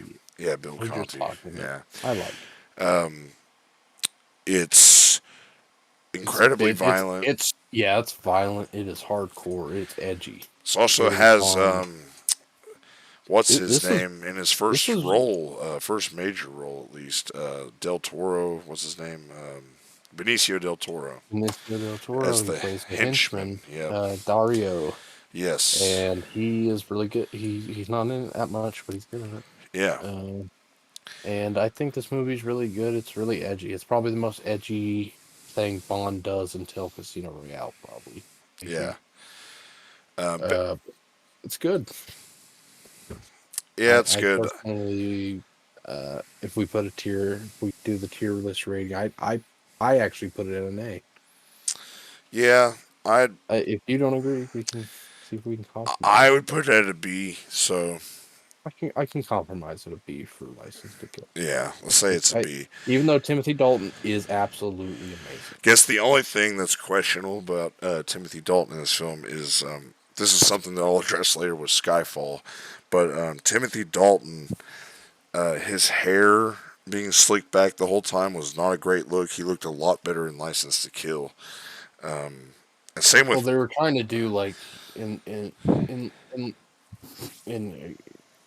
which one are you talking about? You talking about License to Kill? License to Kill. The way he's got his hair slicked back the whole time, especially Yeah, they're trying to do that Miami Vice look that he's literally wearing. He's barely wearing what he usually wears in it. He's just wearing whatever. He's wearing like just like Hawaiian shirts or just button-up shirts or just like random stuff throughout the movie. And I kind of like that because he isn't really part of MI6 at the time. Guess we should mention the truck sequence is really weird at the end too. Yeah. Imagine having an epic action chase sequence, but it's with 18 wheelers filled with gasoline, so they all just blow up and everything. It's good. The movie ends on a good note. The fish winks. It does end with a little bit of humor. And that was the end of Timothy Dalton's unfortunately career. And opinion. believe it or not, not career, yeah, James Bond career. Believe it or not, he would have actually come back for more, but after this movie in 1989, they had another kind of rights issue where it took 6 years to kind of get that stuff sorted out. So they did ask him back for GoldenEye, but he declined, and he said, I've done it, I'm happy with what I've done, and I don't think I want to do another one. So they were able to get Pierce Brosnan back, who was the favorite 6 years prior, and my opinions on him have fluctuated over the time. Now I think my opinions are getting more favorable of him. GoldenEye. This is a fan favorite. Most fans will cite this as the best movie ever. Say it's great. Say it's obviously a lot of that goes with the video game that was popular at the time. I have mixed feelings about this movie, and a lot of that has to do with the score and how horrible it is. I actually like this movie. I think my favorite part of this movie is Famke Janssen. She plays Xenia Onatopp. I would say my favorite part about this movie is Uh, Sean Bean as 006. I think it's he's really good 006. too. Yeah, he plays Alec 006. Trevelyan, He Alex Trevelyan. Rebellion. Uh, We'll yeah, he's call him good. Alex Trebek for this review purposes. Oh, he passed away. Uh, no, but I think Femke Jensen's fucking sexy as shit. Yeah. I'm sorry, I shouldn't. It's very attractive. Very uh, I like this movie, but you're right. The score is all over the place. Um, Yeah, I guess we start out with the plot. um, The plot, very yeah, good James Bond plot. It actually kind of starts out with. I it didn't starts off really, pretty I didn't good. really notice this until it was pointed out to me by someone else. But it seems like in the beginning of the movie, he's being evaluated by a psychiatrist. You can almost take Yeah, that in as like a continuation of License to Kill. You know, he had to be kind of reevaluated to allowed to be reaccepted in the MI6 from yeah, License to Kill. Robert Brown's M is gone. They've now replaced it with the first female M, which is played by Judy Dench, who does an excellent job. They very much pushed the. At the time, there was very much a feminist workplace kind of culture, and they wore the big shoulders and all that, yeah, which is hilarious because she dogs him so hard for being a sexist, misogynist dinosaur, but in the next movie, she keeps telling him to pump girls for information, so that all kind yeah. of goes out the window. That which is hilarious. But Yeah. this movie is about Sean Bean betrays MI6. The double agent. Yeah, double agent for the Russians now that the Soviet Union Yeah. has collapsed. And And he's like he fakes his death. He establishes like a crime syndicate over a 9-year period. And yeah, I think the movie actually starts out in '86, which is it before does, yeah. Living It Daylights. yeah, and that's in the assessment that Bond goes through is after the whole thing. So Right. um Sean Bean's supposed death One of is the one of the great scenes is when you see two double O agents working together, which we've never yeah. seen before. In fact, you won't see that again until No Time to Die. Well, you kind of saw a little bit of it um in what's it in the Living Daylights a little bit, but it's more of a training exercise Right. uh That's that true. turns into a nightmare. Right. But basically, the plot of this movie is once again, it's just one of those satellite things to do something with the Earth. I can't quite remember, but it's exciting. It's got a lot of great action. Pierce Brosnan's Yeah, great in the role. it's a very 90s movie. Yeah, he looks good It's in the a part. he looks he looks like James Bond. Yeah, Um, Eric Serra did the score, and I absolutely yeah, despise the score. I think I it brings I this whole movie down. I don't hate it, but I do see why you don't like it. Um, and who do we get? Samantha Bond as Miss Moneypenny in this one. Yeah, they did previously recast Moneypenny in Living Daylights, but she Yeah, didn't last too long. yeah. Yeah, she's good. It's a good movie. My feelings to it have warmed up. I always just used to have a huge Um, issue with the score, but I guess it is a good movie. So, yeah, and I also really like some honorable mention, like Alan Cummings, really good as Boris in it. He just he's how, just fun. how could we go without mention on the top? Yeah, on the Yeah, top. That's my yeah, favorite character. yeah. She kills people with her thighs. Yes, Yes, it's excellent.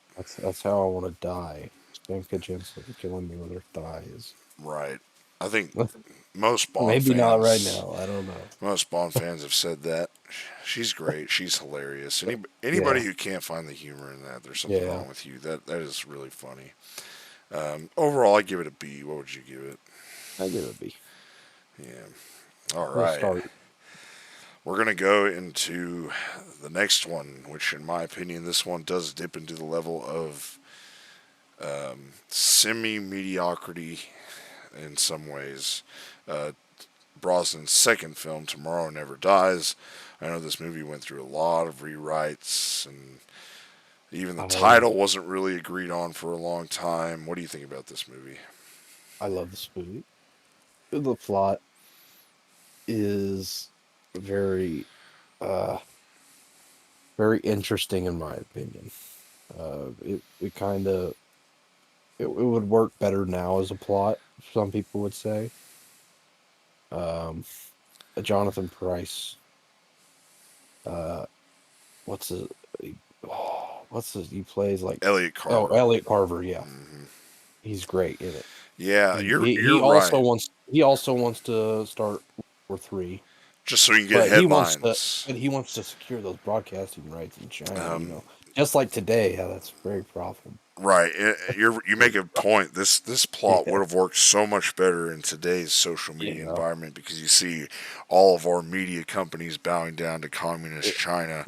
Yeah, But would it be great, or would it be just too like it was too real? well, the media, I guess it would be great because the media and the social media would rag on it so much because it would point Yeah, out the truth about the how the media is so controlled today by.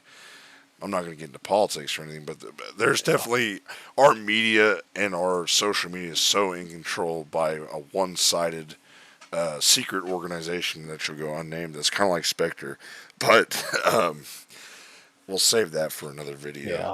yeah. But we get a lot of good little moments in this. We get like I think s- staying on Elliot Carver. He has a wife played by Terry Hatcher. It was a previous girlfriend of Bond in the movie. She's Yeah. pretty good. Can There's we just a lot of Can we mention possibly one of Pierce Brosnan's best moments is in this movie when the hitman comes in to kill him and he makes Bond get down on his knees and Bond uses the watch gadget I think to electrocute him or the phone yeah, gadget I can't yeah, remember and he picks up the phone and just straight up executes him. It's when he was being begged not to. That was a great moment. Shows yeah. that Pierce Brosnan can do it all. And we didn't really talk about Pierce Brosnan yet. I think we should probably talk about how he is kind of like I think you'd agree with me when saying he's like the best hits of James Bond. Yeah, He's cool like Sean Connery. He's yeah. funny like Roger Moore. I'm not saying he's the best, but But by any means, but he can kind of do it all in a way. he's that pop culture Bond. When you think of when a lot of people think of like immediately James Bond, Right. like, especially in our age group, immediately go to Pierce Brosnan. A lot of people do, even if they don't mean to, even if they think of Sean Connery first. Sometimes even I do. I think of Pierce Brosnan because he did a good job Yeah, as the he character. does very good. His films are inferior. I think, but that's not his fault. I think I don't think they're inferior. I think they're different in their well, behavior. we'll get into that. I think, Uh, but you know the what? go ahead. I forgot to mention. Um, I feel bad for not mentioning in License to Kill. Wayne Newton's character is amazing. I just need to put that out there. Oh yes, Wayne Newton makes a cameo. Uh, That actually was quite common in the James Bond movies for some weird people. The Octopussy, what's his name? The Indian contact guy was a famous tennis player at the time. They were getting a lot of cameo appearances yeah, from and in this famous people. they have like Ricky Jay, who's the magician, and he's a lot of stuff. Right, He's pretty good. You got a lot of weird people, and then you got I think we talked a little Judy Dench's M in this. Her first, not her first, of course, but this is her run as M, right. and she's really good, I Yes, she think. is. And you got Samantha Bond back as Moneypenny. Right. So yeah, I would say, overall, like I said, the plot of this is he wants to cause mass hysteria and violence to get the best headlines. Not dissimilar to what's happening in the real world yeah, today, but it's It's very cheesy. Jonathan Pryce is he overacts this role, and it's great. Don't get me wrong. When I say he overacts it, it's hilarious. It's funny. It's just if you wanted to take this movie seriously, you really can't because it's just stupid. I already know you're gonna probably disagree with my rating on this, but Yeah, go ahead. What's your rating? I give it an S tier. This is my favorite Yeah, Brosnan. yeah. I would give this a C for me personally. So I think we should just Yeah, compromise B. let's do B. Just Can't believe you yeah. B. You're crazy. All right, the next film, the third film, The World Is Not Enough. This is Yeah. the third Pierce Brosnan movie. I would say, for me personally, I think this is his best effort in the role. This one, oh, I forgot to mention with Tomorrow Never Dies and this movie, David Arnold comes in to do the score, and he is the actual true successor to John Barry. He reinvents the score for the 90s, and it sounds modern, it sounds great. He's able to get that James Bond feel back that we've been missing in the past couple of films, and The World Is Not Enough. He does that Yeah. excellently. Talk about I think the most memorable thing about this movie is the credit sequence is so amazing. When he's in the office and he uses the glasses and blows them up because it's Oh actually yeah. a bomb, and then he zips down, and then the dollar bills are explosives and they blow up MI6, and he chases the girl out on the boat on the river in London. That was a really exciting sequence, and it still holds up excellently today. Yeah. Um, who did the score to the theme song to this one? I like this This one. was I can't remember. I think their name is like Trash or Oh, Junk. garbage. Garbage. I love garbage. Did you Yeah, know garbage? One of the guys from Garbage is the producer of most Nirvana's albums, really. especially Nevermind. He is the I believe drummer. I might be wrong. He might be bass player or something, but Garbage is a great band. Yeah, Garbage is a great band, and they do a great job. they do. This Uh, movie is also notable for this is the only Bond film to date where the main villain is a female, yeah, and he shoots her in the face at the end, and it's great. He doesn't even hesitate. Um, we'll get to that. The plot is good.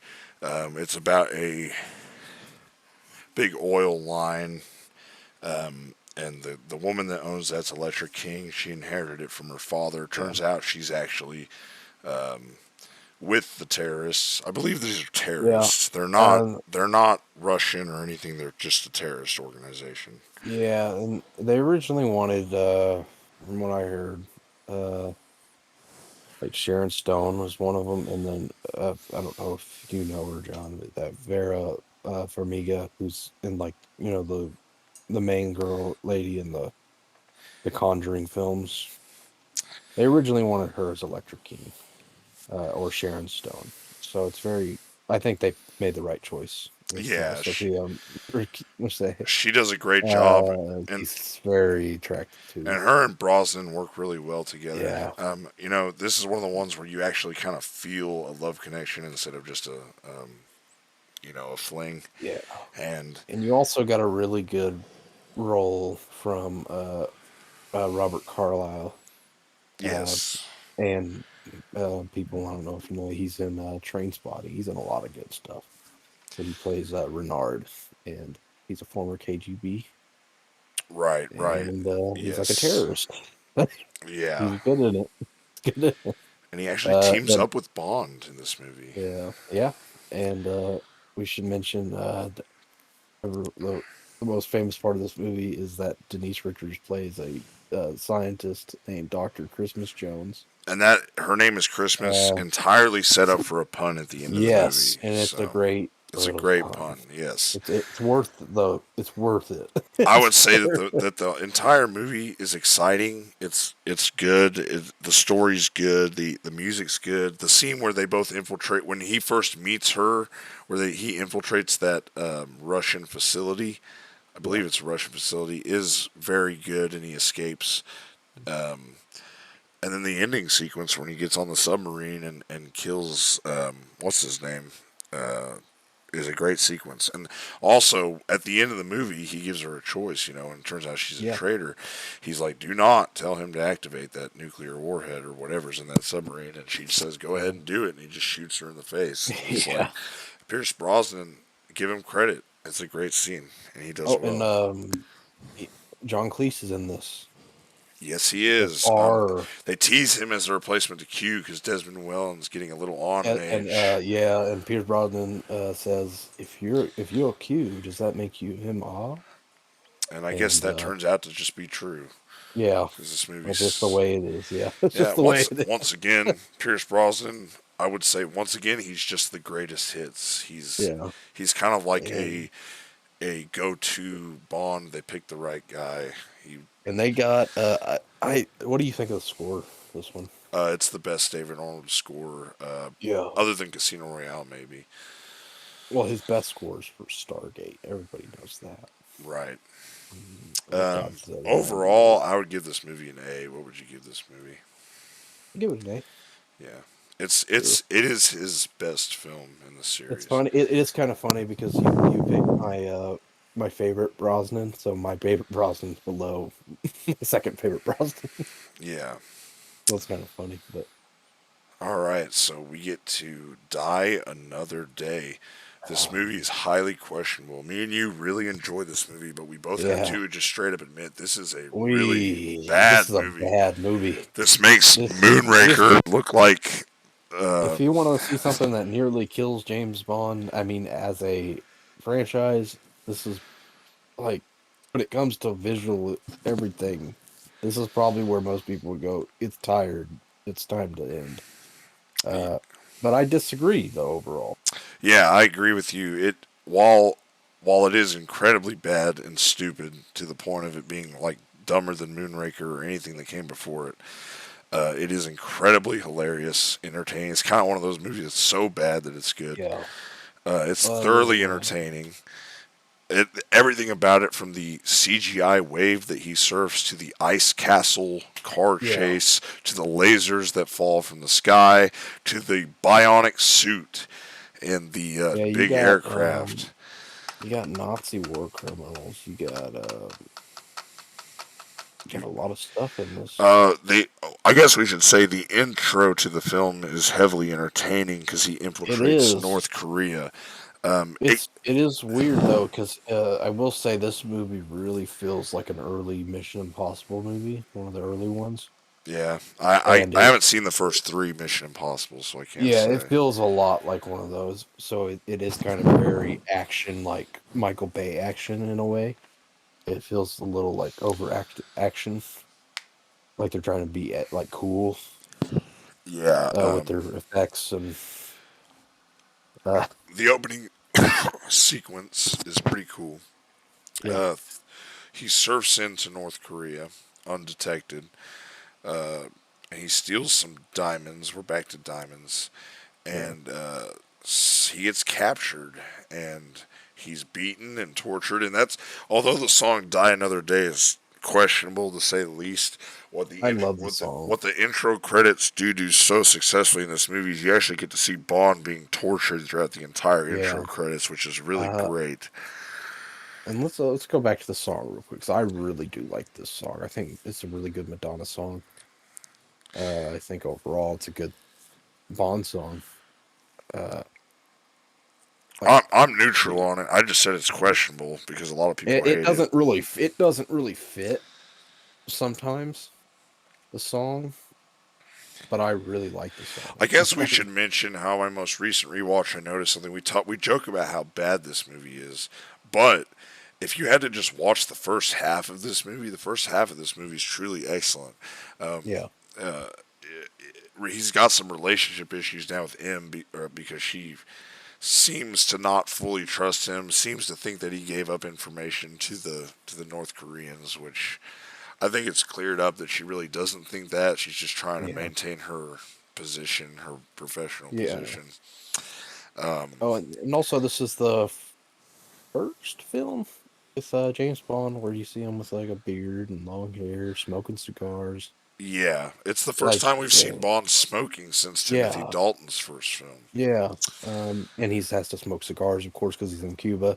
Right. Even though that's not any different than smoking, it's probably even worse for your health than a cigarette. Whatever. That's but whatever. Yeah. Uh, but yeah, this movie is insane. It's people. It's it's a North Korean guy. Should I even spoil this movie? If you haven't seen this movie, go watch it because it's Yeah. incredibly stupid and it makes no sense. And it's about And just think how fun that much fun you're having. Don't yeah, think about how stupid the movie is. yeah. It's on a whole other level of just This is a incredible. straight up someone being like, I want to make a crazy, silly James Bond movie, and they did it. There's no way that they watched this movie when they completed it and thought it was good. I just Yeah, I don't know how. And then you got Halle Berry as Jinx Johnson, who was supposed to have a spinoff. Yep. I guess we're talking about Wei Lin. We forgot to talk about her in Tomorrow Never Dies. He had a female kind of Chinese operative, or was she Yeah, CIA? I can't remember. She's either yeah, she's Chinese or CIA. She's CIA. yeah, CIA, and they kind of talked about a spinoff for her, but they decided not Yeah, to do it. Same with this movie, Holly Berry, CIA, Jinx. They were really close to doing a spinoff about that, but the Catwoman movie bombed with Halle yeah. Berry, so they're like, let's not do that. You know, So, yeah, I think it's a tragedy that actually Halle Berry played Jinx. I like Halle Berry, but I don't like her hair in it. And they also, from what I heard, like they were gonna cast Salma Hayek in it, and I'm like, ooh, that would have been great. Like, there's a couple other actresses. I'm not too familiar with them. but Uh, she but Halle Berry, she just won an Oscar for Monsters Ball. she looks great. Uh, She she looks very she she serves her purpose of being a action star in this, I yeah, guess. and she successfully fits into Ursula Andress' original bathing suit. Right? No, didn't look as good as Ursula Andress in it. That's that's just me, maybe. Yeah. And then we got Michael Madsen as an NSA guy Don't forget about in this Rosamund movie. Rosamund Oh, and Pike. Rosamund Pike, yeah. Just That's a insane. crazy as an undercover double agent. Yes. Another Um, Miranda Frost, I think her name is. yes. She's just Um, she's crazy, this movie's but insane. Go she's really watch good it. in it. I like her. Although Oh, and it's kind of and a part of the agreement to get a Madonna song in the beginning. Madonna's in it, and she's yeah, terrible. although our hearts want to say S, I think this is obviously a C. I mean, this is just possibly even a D. Okay, my heart never wanted to say S, but it. In my opinion, it's a D. Okay, we'll compromise C. I I can't, in good conscience. It's just one of those things where, to me, it's a D only because Honor Majesty Secret Service is actually a good movie, but it's just badly casted on Bond's front. But this is like the opposite, so it's weird Yeah, I would for say, me. but what would you rather watch on a rainy day? I mean, come on. Well, yeah, I'm not gonna sit there and watch Honor Majesty Secret Service for fun, but Yeah. um, So let's just yeah, I'll leave let's it. let's leave it at C. I was gonna leave it anyways. I was just This saying. movie's incredibly bad. All right, Okay. so before we get What do to, you do when your film? Oh, what are you going to say? I'm sorry. I was going to say before we get to the reboot of the series, why don't we talk about the unofficial movie that happened during all this? Never Say Never Again. Maybe you should sometimes say no. Yeah, Sean Connery said he would never play it again. Due to some rights issue with one of the producers that helped write Thunderball, the novel, Yeah. he was able to acquire the rights to remake Well, Thunderball. yes. So This if you like is Thunderball, this is your kind of movie. if you like Thunderball, you'll definitely hate this movie. This movie is a horrible, horrible adaptation of Thunderball. It's boring. If you Sean, don't like Thunderball, you're going to be really disappointed and never say never again. yes, it's like the world's worst remake with the same actor, which is rare. It's sad. It's bad in almost every way to the point of it being almost unwatchable. The score is awful. It's like some weird jazz score. Sean Connery, he does actually look pretty good, Yeah. but I just feel like he was tired, and I feel like he did this for He didn't money. want to do it. He wanted to do it for other He reasons. he did it for money, and he did it to kind Mhm. of get his name back into the spotlight, Yeah. obviously, and Uh, which he did do Last Crusade a couple years and or he did like stuff. He's in a lot of great movies. He's in The Name of the King. He's in freaking Highlander. He's right. just in a lot of good This movie movies. actually came out the Time same. Bandit. This movie came out the same time as Octopussy, and it was called The Battle of the Bonds. Roger Moore versus Sean Connery, and Guess who won? Roger Guess Moore who won it out. Even though But I Sean don't know. I Connery, don't know if we can just say it's because it's Rod. It's because people prefer Roger Moore. I think it's because Never Say Never Again is bad. yeah, but for all the Roger Moore fans out there, you can take solace in saying that when it came down to it, people preferred Moore over Connery in his Yeah, return. So this movie just gets an F. Now, this I will is say the this movie's not official. It doesn't have the gun barrel. It doesn't use the yeah. music. It's not anything like these movies. Now This, we didn't include the other off kilter Bond movie that's not really official. yeah, Casino Royale. Casino Royale, which I really like. It's a comedy. It's a '60s comedy. It's very silly. It's very messily edited. I just want to bring this up because I personally really think it's funny. I think it's well done. I think the editing is sloppy, but overall, I think if they would have filmed it right, it would have been interesting. But that's Yeah, all I want to mention the about it. only But reason we included Never Say Never Again was because of yeah, Sean Connery. and it Otherwise, is kind of like more like a Bond movie. and But let's talk about how he tried to remake this movie again multiple yeah, times with he wanted to make a whole Thunderball cinematic universe. Apparently, yeah, uh, Kevin McClory, the producer. yeah, He after this movie, he's like, oh, I might want to get. He even thought about paying Roger Moore more than the Broccoli guy, yeah, Albert Broccoli, would to come and do it. And he's obviously, insane. Roger, he was very close to the production of the real series, and he had a great working relationship, and he would never betray them Yeah, like that. and, And Roger Moore really is the representative of the series. He's the only yeah, Bond that just continued to like really represent even and after he and was out of the also role. and also Warner Brothers was not gonna do it after this. Yeah, it was disastrous. The movie's not good, and it's bad, super bad. Yeah. So let's go let's go next, and do you care if I start it? Yeah, start out with what you were going Okay. to say. Yeah. Well, when your movie fail or is just ugly and just kind of mediocre, kind of like Die Another Day, it makes money, but you feel like it's time that James Bond takes a break. So they did take a break, and they hired uh, Daniel Craig. Blonde Bond, a lot of Yeah, controversy upon Blonde this casting. Bond. Even I at the time, I didn't at first I didn't care for him because I never watched the movies at the time. I just like complaining, but yeah, Casino Casino Royale. Royale is amazing. We'll say this: it may not be my favorite, but I think It's not Casino my favorite. Royale is the best Bond movie they've ever made. It's perfect in every way. Uh, it's inconceivable how good this movie is.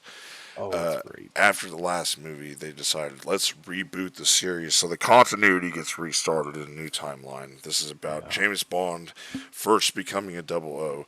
There is some carryover. Judi Dench returns as M, yeah, and that's the only returning actor. yeah. Even John Cleese doesn't make it back to stick you, or Yeah, you just get a whole new slate, but with Judi Dench. right. Um, This movie's perfect. It opens up with him getting his double O status and killing yeah. a traitor to MI6. And then you get the most exciting pre title sequence that the series still, while No Time to Die does have an incredible pre title sequence. I don't think they can ever beat Casino Royale because Casino Yeah, Royale's. it is him becoming Bond, like a double O agent, It's. and it's The, interesting. the chase through the construction scene Yeah, that and the part's too. parkour is just And unbelievable. this is directed by Martin Campbell, coming back from GoldenEye. I guess the chase isn't that's not the that's after the titles, right? Yeah, But yeah, it's still one of the most exciting, if not the most exciting sequence they ever did. The parkour, the choreography, Bond smashing through the wall, that guy jumping around buzz saws, Yeah. and then when he just breaks into the embassy and just shoots it up, it's just Oh yeah, and then at the unbelievable. end when he it's just and then it goes into the song, the beginning Yeah, opening this song movie by does Chris a Cornell, and it is a great. I think it's a great song. It's called "You Know My Name." It's yes, a it is one of the great, best songs they and Chris did. Cornell's voice really works with It's it. one of the best songs they've done for the whole Yeah, series. I think this movie really somewhat seemed aware that people weren't going to be ready for Daniel Craig, so they kind of interweave in the plot, and they don't really do any of the traditional Bond things. You know, they don't play the theme song, they don't do this, or have the yeah. They try gadgets, to. They're very behind. They're but very. but you can tell he earns it because by the time Yeah, he says my name is Bond, James Bond for the first time, and they play the theme song, Daniel Craig is James Bond. He's yeah. insanely good in the role. This movie's plot involves a casino game where they're basically betting money on, and all this money is going to go to some terrorist organization that's going to Gonna fund go terror. to pretty much uh Mads Mikkelsen's Lashif, who is going to just he's like a mathematical genius, and you'll find out later that he was secretly a part of Spectre. Right, they bring On back the Spectre Yeah, storyline for the now first time. we'll get to that when we get to that. But he has like uh, I forgot what he's a banker, and he works for Spectre. The chief is funding Spectre operations pretty much, or I forgot what they call the company, but it's got At the Mr. time, it's White and called stuff. Quantum. It was just Quantum, yeah, and it was Mr. White or Jasper Quant, Christensen. yeah, Played it. Quantum seems like a front for Spectre. Yeah, and that's what it seems. That's what Quantum seems like.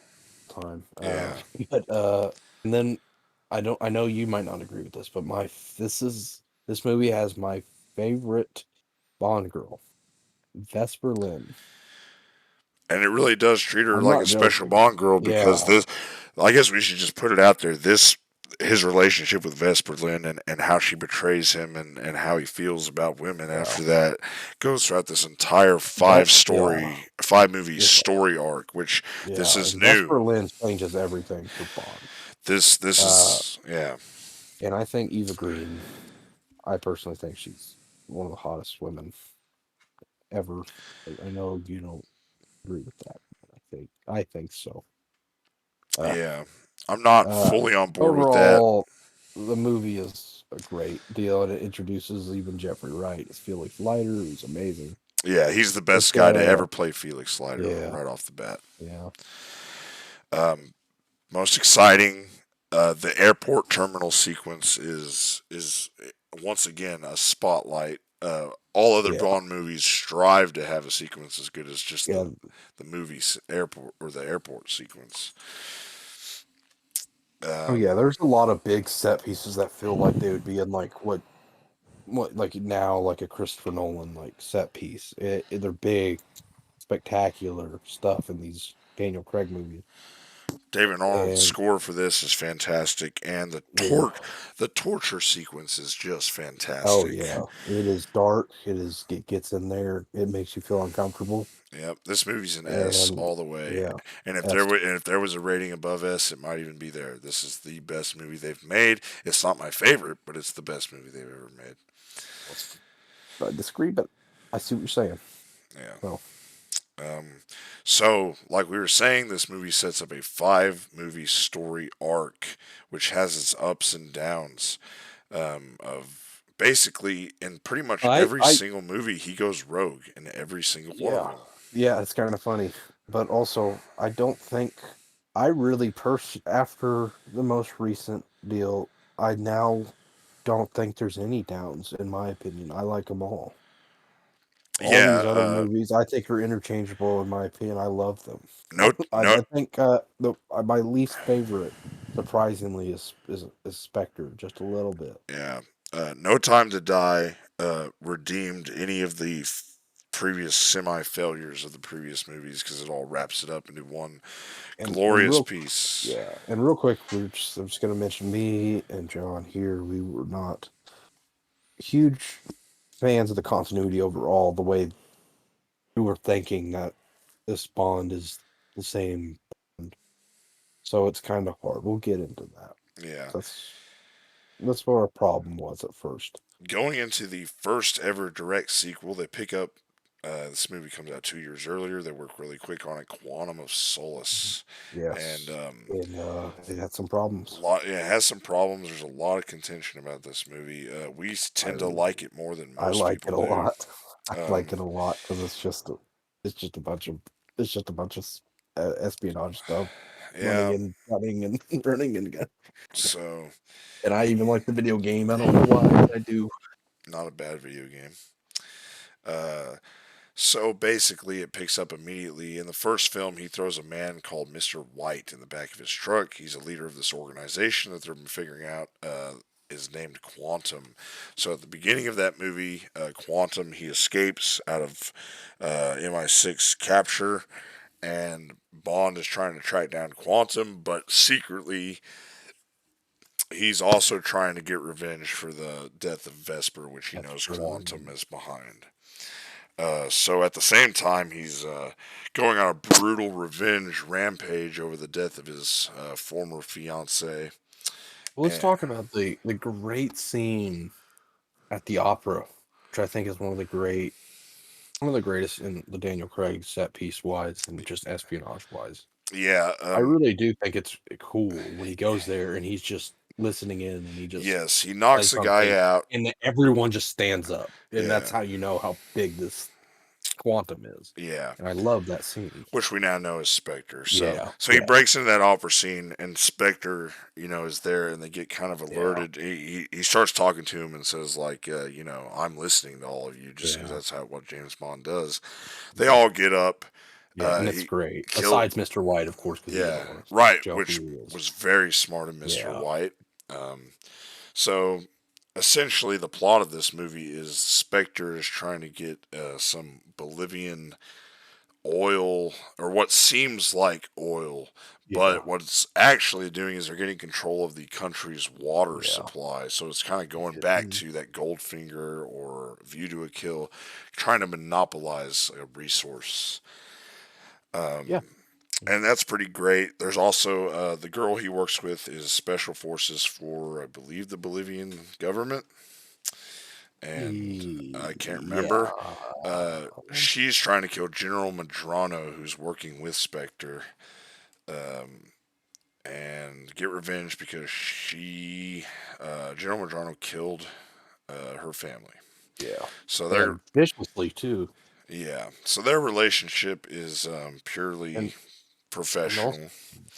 and Her and Bonds. and she's really good in it. Yeah, you can see the And scars on her back now from. what's his name? The Dominic Green character played by what's his name? I forgot his name. He's got an evil look in his eyes. He is such an evil monster sometimes in this movie.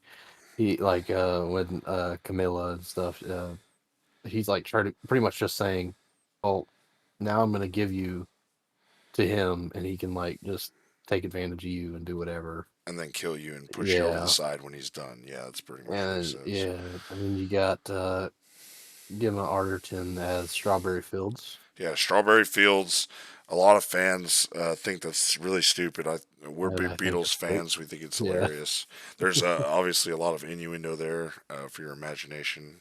What are the Strawberry Fields? Well, yeah, just like Sean Connery said, as long as the collars match the cuffs, all that good stuff. So, yeah, but she this has a homage to Goldfinger where they cover her in oil, yeah. which Which is does, a little weird, which but I doesn't like it. It's uh, funny. doesn't really It's make fine. sense because the plot's about water, not oil. But Well, they make you think it's about oil at first. yeah, exactly. So at that point, you do think it's about oil. So he gets Uh, some information at the end. He kills everyone, blows up the hotel, tracks down the man that was responsible for kind of introducing Vesper into working for Spectre or And Quantum at this time. and this is the first time I believe. I don't think we talked about Tanner at all. This is the first time Rory Kinner plays Bill Tanner. Yes, and he plays Tanner And excellently. yeah, he plays him pretty much for the rest of the Craig Yes, and films. hopefully beyond that, we'll Yeah, see. but yeah, he's pretty good in it.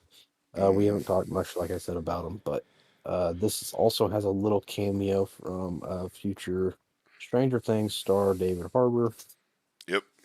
And Felix I think Slider returns to warn Phil Bond. Slider, yeah, The CIA is actually working with Spectre in this movie, yeah, unwittingly, yeah, but um, you know. yeah.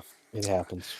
So that movie is highly controversial. It's very fast paced. It's not very long. The plot's there was a writer's strike at the time, so Daniel Craig actually had to fill in a lot of the gaps himself.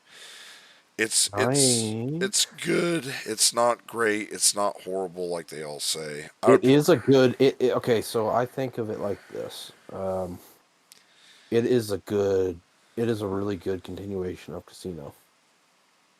It yeah. is. You do It have is to a watch direct. them back to back, Yeah, it is a direct sequel. It is like right after Casino Royale, right? literally like the same second as it continues. And I think if you look at it like that as a continuation instead of a separate deal, that's when it really works the best, and you really can appreciate it, and you start feeling more, especially back to back, if you watch it, more about Vesper Lynd's whole demise. Yeah, Uh, so I think it really works. I personally, if we get into tier listing, I give it a B. yeah. I think what makes this movie a B for me is that great ending when he drops Yeah. Dominic Green off in the desert and makes him drink oil because Well, he's pretty like, much he says, if you, what if I get thirsty? And here you here, go. that should last. It should last you. But then you You get find desperate enough by Judy Dench's M says that Green was a man found in with the desert. two bullets in his head. So I was like, oh, someone killed him. So Oh, and half a gallon of yeah, and motor oil in his oil. pocket. Yeah, it's pretty good. It's got the cinematography's whatever. It's not very great. Shaky cam's annoying, but I agree. It's probably a B. It's definitely not a terrible movie. That's the thing about the Craig ones. It might be a C. I mean, it's kind of in between there. I'm It could go either I'm gonna way. leave. I'm gonna say it's a B. Okay. I like it as a B. It I can settle as a C if you really think it, but I don't think it's necessary personally. But, It can go either way. If you want to keep it a B, we'll let's just compromise keep it. there. Let's just keep it a B. We'll Skyfall. compromise. This is what people think about when they think of James Bond now. Skyfall. There's some ways I can see why. It's. Some ways, I've always struggled with this movie. yeah, I know you have. You've always liked it more than I have. I always thought it was overrated right from the get go. I think Uh, possibly part of my annoyance with it was I was so excited to see with what happened after Quantum, the yeah, continuation of what is this Quantum organization up to. They don't continue that. Another thing that really irked me about this movie is they do this thing where Bond gets shot by Moneypenny yeah. and by accident, and he decides to just kind of take a vacation because he's just tired of whatever. He I, comes, I, okay. It seems like that, but also he is in pain, and he's at that point. He's probably also heavily taking medication and drinking, probably to get rid of the pain. And I think that's what ended up happening was he just became a kind of like an alcoholic druggie. here's my So he problem couldn't. with He how couldn't. here's my problem with how they wrote the story is they describe him in this film even though he's still pretty young and he's still Yeah. pretty new agent. They're saying, well, you're getting too old to play Well, James he does. Bond. Okay, You let's know, be honest though. Between Quantum of Solace and Skyfall, Daniel Craig does age. and that's because And they waited it's more, 4 years. it's a fine wine aging for Daniel Craig, but it still is I a quite a mentioned noticeable kind of thing when you watch Quantum and you're like, whoa. I mentioned in License to Kill, it was questionable with Timothy Dalton's slick back hair. Once again, they make a questionable design choice, and Daniel Craig cuts his hair incredibly short for Skyfall, and it does not work for his look for me at all. His hair Yeah, is way too short for this movie. Now let's get into the people behind this film. Sam Mendes, the first Academy Sam Award-winning Mendes. director to ever direct a Bond movie. Yeah, and he does a good job. Really Adele good job. actually sings one of the best Yeah, Bond scores. She does an excellent job. This sounds like a Bond score. and they got Roger Deakins, cinematographer. Yeah, this is the first Bond film and the only Bond film up to this Yeah, point to be shot on digital instead of film, and it does look great. and that's because of Roger Deakins. I guarantee you got so if they would have got someone else to shoot on digital, It, it would have been a little bit nightmarish. yep, But this movie was shot. and then you got freaking the great Thomas Newman as the musical score. I'm Oh, not a huge fan of Thomas Newman's score in Skyfall or Spectre, but we'll talk really? about that. Okay. Yes, so Quantum was the last film up to this point to have David Arnold do the score. Which is really The only reason that David Arnold didn't return is Sam Mendes has always used Thomas Newman. yeah. So he brought in Thomas Newman, and it doesn't work for me at all. There's some sequences where it works, but especially, we'll get to it in Spectre. Spectre reuses so much music from Skyfall to where it's like Thomas Newman forgot to do anything before the movie came out. He's like just copy and I paste it. really think he didn't, besides a couple of key themes in Spectre, but we'll get Yeah. to that. Yeah, so Um, Skyfall, the plot is there is a laptop or a hard drive that has the names of all these agents scattered across the world, and yeah, an organization is looking into it. It turns out this Raul Silver, he's a former MI6 agent. yeah. We later find out he's a member of Spectre, apparently. Played by And Javier Bardem. yes, and he has been touted as one of the greatest, if not the greatest, Bond villains. He is really great in this movie. I won't deny it. If you ever seen No Country for Old Men, he plays the character, but more outrageous. Yeah. This movie does a lot of things great. It looks great, sounds great. Oh, and we get some really good new arrivals like Naomi Harris as Moneypenny. We get Ralph Fiennes as Mallory. Who later becomes M. Yes, we get Ben Winshaw as Q, who's really good in the role. And We get and then we get this nice little appearance by Albert Finney as at the end as Kincaid, apparently a gameskeeper that of James Bond's old estate. yeah, you get to learn Albert about Finney's James good. Bond's childhood in Yeah, this movie and how he was a child at an estate in Scotland called Skyfall that burnt to the yeah, ground. His parents died in that fire. That later on, he goes to live with another family, which we'll bring up in the next movie because the next movie makes some really odd choices. yeah, But in Skyfall, the thing that they do really well. It's for me, it's a paradox. They do something really well, and they do something not so well with the exact same thing. Is the whole plot of the movie is essentially Javier Bardem's character wants to take revenge on M because she let him rot one day and wouldn't yeah, save him when he'd done so much for her, so he decided to betray her. An understandable and clear motive makes sense. yeah. Most Bond plans don't make any sense, which is fine, but this one No, they're just actually, evil. this He one, has a motivation yeah, and a this one makes means to sense. finish. Right. Not saying his motives are good at all. He's I think obviously they're evil. fine. I think they're fine, but he's evil. But I think they make sense at least. So that's No, more no, than no. enough. His motives are great. I'm just saying that they're not morally good. Is what I'm saying. Yeah, So anyway, Judy Dench's M has played this character, and this is her seventh and final film. She was killed, and she dies in Daniel Craig's arms, and it works really, really well. You yeah, really get the emotion in that scene. That being said, I do feel like alternate timeline Pierce Brosnan's relationship with M is a carryover into the relationship between Daniel Craig's relationship with her, to where you kind of need Brosnan's films to reinforce his relationship with M, which yeah. I think some people wouldn't see that as a bad thing, but I kind of do because it's an alternate timeline. So, It is weird because this is what we consider now like a bookend Bond, where it's completionist right. almost. Where it is where you have to go. Yeah, you could separate them, but also there's some relationship missing with M. But oh well. Yeah, I think it gets the point across enough. Right. It does. Um, It does work really well. And then at the end, they kind of they reintroduce a lot of the elements that have been missing in the Daniel Craig movies, which is Q and Moneypenny. The gadgets are kind of coming back in. There's a lot of great things about this movie. For some reason, the ending, the battle, never really worked for me. It's just weird.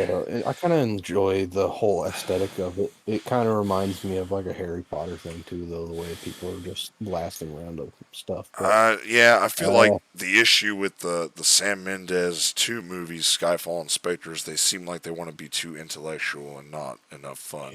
But but I give. now let's mention one of my favorite parts of the movie where Bond just straight up has intercourse Oh yeah, a with sex a slave. sex slave That's kind of who works for Javier Bardem or who he forces or it's a really unusual moment where I she I says, don't "Hey, know the actress's name, and she's really good though. it's a Yeah. really unusual moment where she's like, I'm a sex slave. I've been trafficking my whole life," and then he sneaks in and sleeps with her, and it's just kind of odd because Yeah. you'd think in the writing process they go, "Man, Well, that's really traumatic for her," but yeah, she tells him this whole thing, and then he goes into the shower and just I guess fucking James Bond just doesn't care. But it's a good movie overall. yeah. I'm Overall, hard on it, but I'll give it a B. What would you give it? I'd personally give it an A, but we can settle on a B. Yeah, B. Spectre. All right, Spectre. Once again, the fans overall and a lot of common moviegoers really hate this movie. And I when disagree. I first saw it, I loved it, and as time went on, I didn't like it so much. But when No Time to Die came out, it made Spectre a better movie. So this movie's been kind of all over the place for me. Now, But this personally is my least favorite of the Craig, but I think overall I like the movie a lot. Like I don't I people's problem with it. I don't have the same problems. I do see like yeah, that's like the thing with some of the things with Blofeld are kind of like really yeah, just okay. took So that from essentially, something. yeah, the plot of this movie: after Skyfall burnt down and James Bond was an orphan, he went to go live with some friend or relative, and his adopted brother Yeah, was no. Ernst Stavro Blofeld. Yeah, it's And the it's this little little flashback part in Austin Powers. yeah, it is ridiculous because Yes, the producers should have known. You know, Austin Powers had an evil brother, which was a Blofeld. You know, Doctor Evil. And that turned out to be his brother, and then for some reason they integrate that into the real show, in the real series. It's like, okay, now Blofeld really is James Bond's brother, and it's stupid because he grows up to be an um, MI6 agent, and Blofeld grows up to be the leader of some evil organization called Spectre, and it's just so convenient and in the stupid. next movie they do mention something I appreciate. Where it's like, well, at least we'll get to that when we Look, get there. I That's a spoiler. Uh, let's not get this confused. I don't think we can raise Spectre's rating just because No Time to Die made it no, I better. can't. I can't. I'm not saying I can. We need to judge it on its own merits, and it seriously does not hold up upon repeat viewings. It is kind of boring, and I say this. I still think this is a good movie. Don't get me wrong. But it is kind of boring. The intro sequence is incredible. That tracking shot. Yeah, Daniel Craig looks great. The music, yeah. even The Thomas Day of the Newman's Dead score. festival really interesting. We have a problem with the color grading in this movie. Yeah, it's a very dull looking movie, especially after Skyfall, which looks so vibrant and colorful and great. This movie looks so gray and brown and just nasty, even in sequences where it shouldn't. Oh, and this one has a song by Sam Smith. You Yeah, know, some the people like or hate him. I don't. The I think the song works for the movie. the video with the song is one of the best in the Yeah, series, with I her think it's underneath the it works. umbrella, which turns into an octopus. Basically, to wrap this plot up in a little nutshell, it's kind of stupid, but it's about how James Bond's brother has been the author of all of his pain, and everything that's ever Yeah, happened to him is because his brother's evil organization, Spectre, has been plotting against him for years, and he's behind Vesper and behind Quantum, and it's all coming together. And this evil organization does human trafficking, drugs, terrorism, whatever you name it. Okay, I'll give people a reason why they should watch this movie or why I think it's really good. And it has to do with the actors. I think Daniel Craig does an amazing job, even though he does seem like is filming. He did film two movies at once, and he was probably pissed off. You can kind of tell on certain scenes, not too much, but he's great. You got Leah Sado, who's I think amazing, one of the most attractive women in the world right now. Um, you get Ralph Fiennes as M fully. You get a weird little scene with which you made me notice. It's the girl from Matrix with Monica Bellucci. Um, Yeah, he kills her husband and then breaks into her house and sleeps with her. It's pretty hilarious in this movie. yeah. Yeah. And then what's his Andrew Scott is in this as a C. He's like a he's like the NSA. He's like the British NSA that Yeah, wants to in have British. He's like drones. insane, and then you get like this, and then there's a interesting Dave Batista henchman, I think. Overall, and then Christoph Waltz, I like as Blofeld. A lot of people don't. It's got a good cast, I think. I think overall, it's really they picked some good people. Yeah. Um, I guess really the only other thing to mention about this movie is Bond. Essentially his whole mission objective is to go kill Blofeld, and we should mention once again Mr. White is brought back into the story oh here. yeah, he's So really good in it too. last time we saw him was at the opera scene in Quantum, and he's been there since the beginning of Casino as the one of these members of Spectre or Quantum. Now it's Spectre, and Bond breaks into his house and he's like, I want to know all about Spectre and Blofeld. Tell me all about this, this, and this. And he's been poisoned. Spectre betrayed him. Yeah, Then he shoots himself, but he asks James Bond to go save his daughter or contact his daughter, which is Madeline Swan. And she's like a psychiatrist at a winter resort. Kind of like on yeah, Her Majesty's Secret Service, that big winter resort. Blofeld obviously knows about this woman, and he has her kidnapped by, I guess, a what almost great henchman that's not going to be remembered well was Dave Batista. His henchman doesn't really work well because that car chase sequence is one of the most boring well, it's chases almost ever. pointless. But I think he's all right. You know, it's whatever. The Now I movie do. the movie ends with James Bond getting Madeline, and they're falling in love, and he decides that he's going to put Blofeld in prison and leave the Double O organization behind and drive off into the sunset. Yeah. And now there was a time I remember when Nicholas Winding Refn was going to direct this film. Because I remember, I don't know if you remember, Mendez after Skyfall was like, I don't want to do it. And then immediately they got him back. Right. Immediately. But I thought Nicholas Winding Refn would have done a great job. But I think Sam Mendes did what he could, even if not the huge, big fan of it. I think it's an all right entry. It's all I, right, and No Time to I, Die does make it a better movie. yeah, I give it a C. I give it a C. Yes.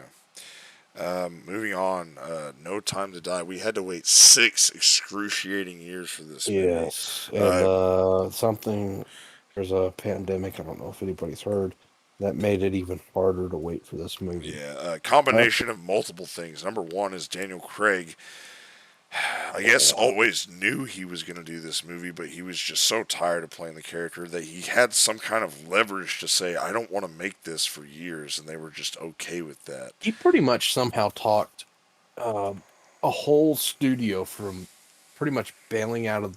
their rights for this movie, which is Sony, pretty much having to, because their rights ran out before they could even make this movie. So That might have been the he reason why they kind of told him to wait. I'm not sure, but talked him into it in a weird way, like, oh, don't worry about the so franchise he thing. finally comes around, and they work on this movie, and Danny Boyle comes on to direct, and then he gets fired and or leaves because of creative differences, one way or another.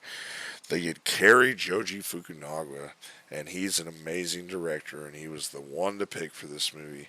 The only thing I can say about this movie is it completes the Daniel Craig arc in a satisfying fashion.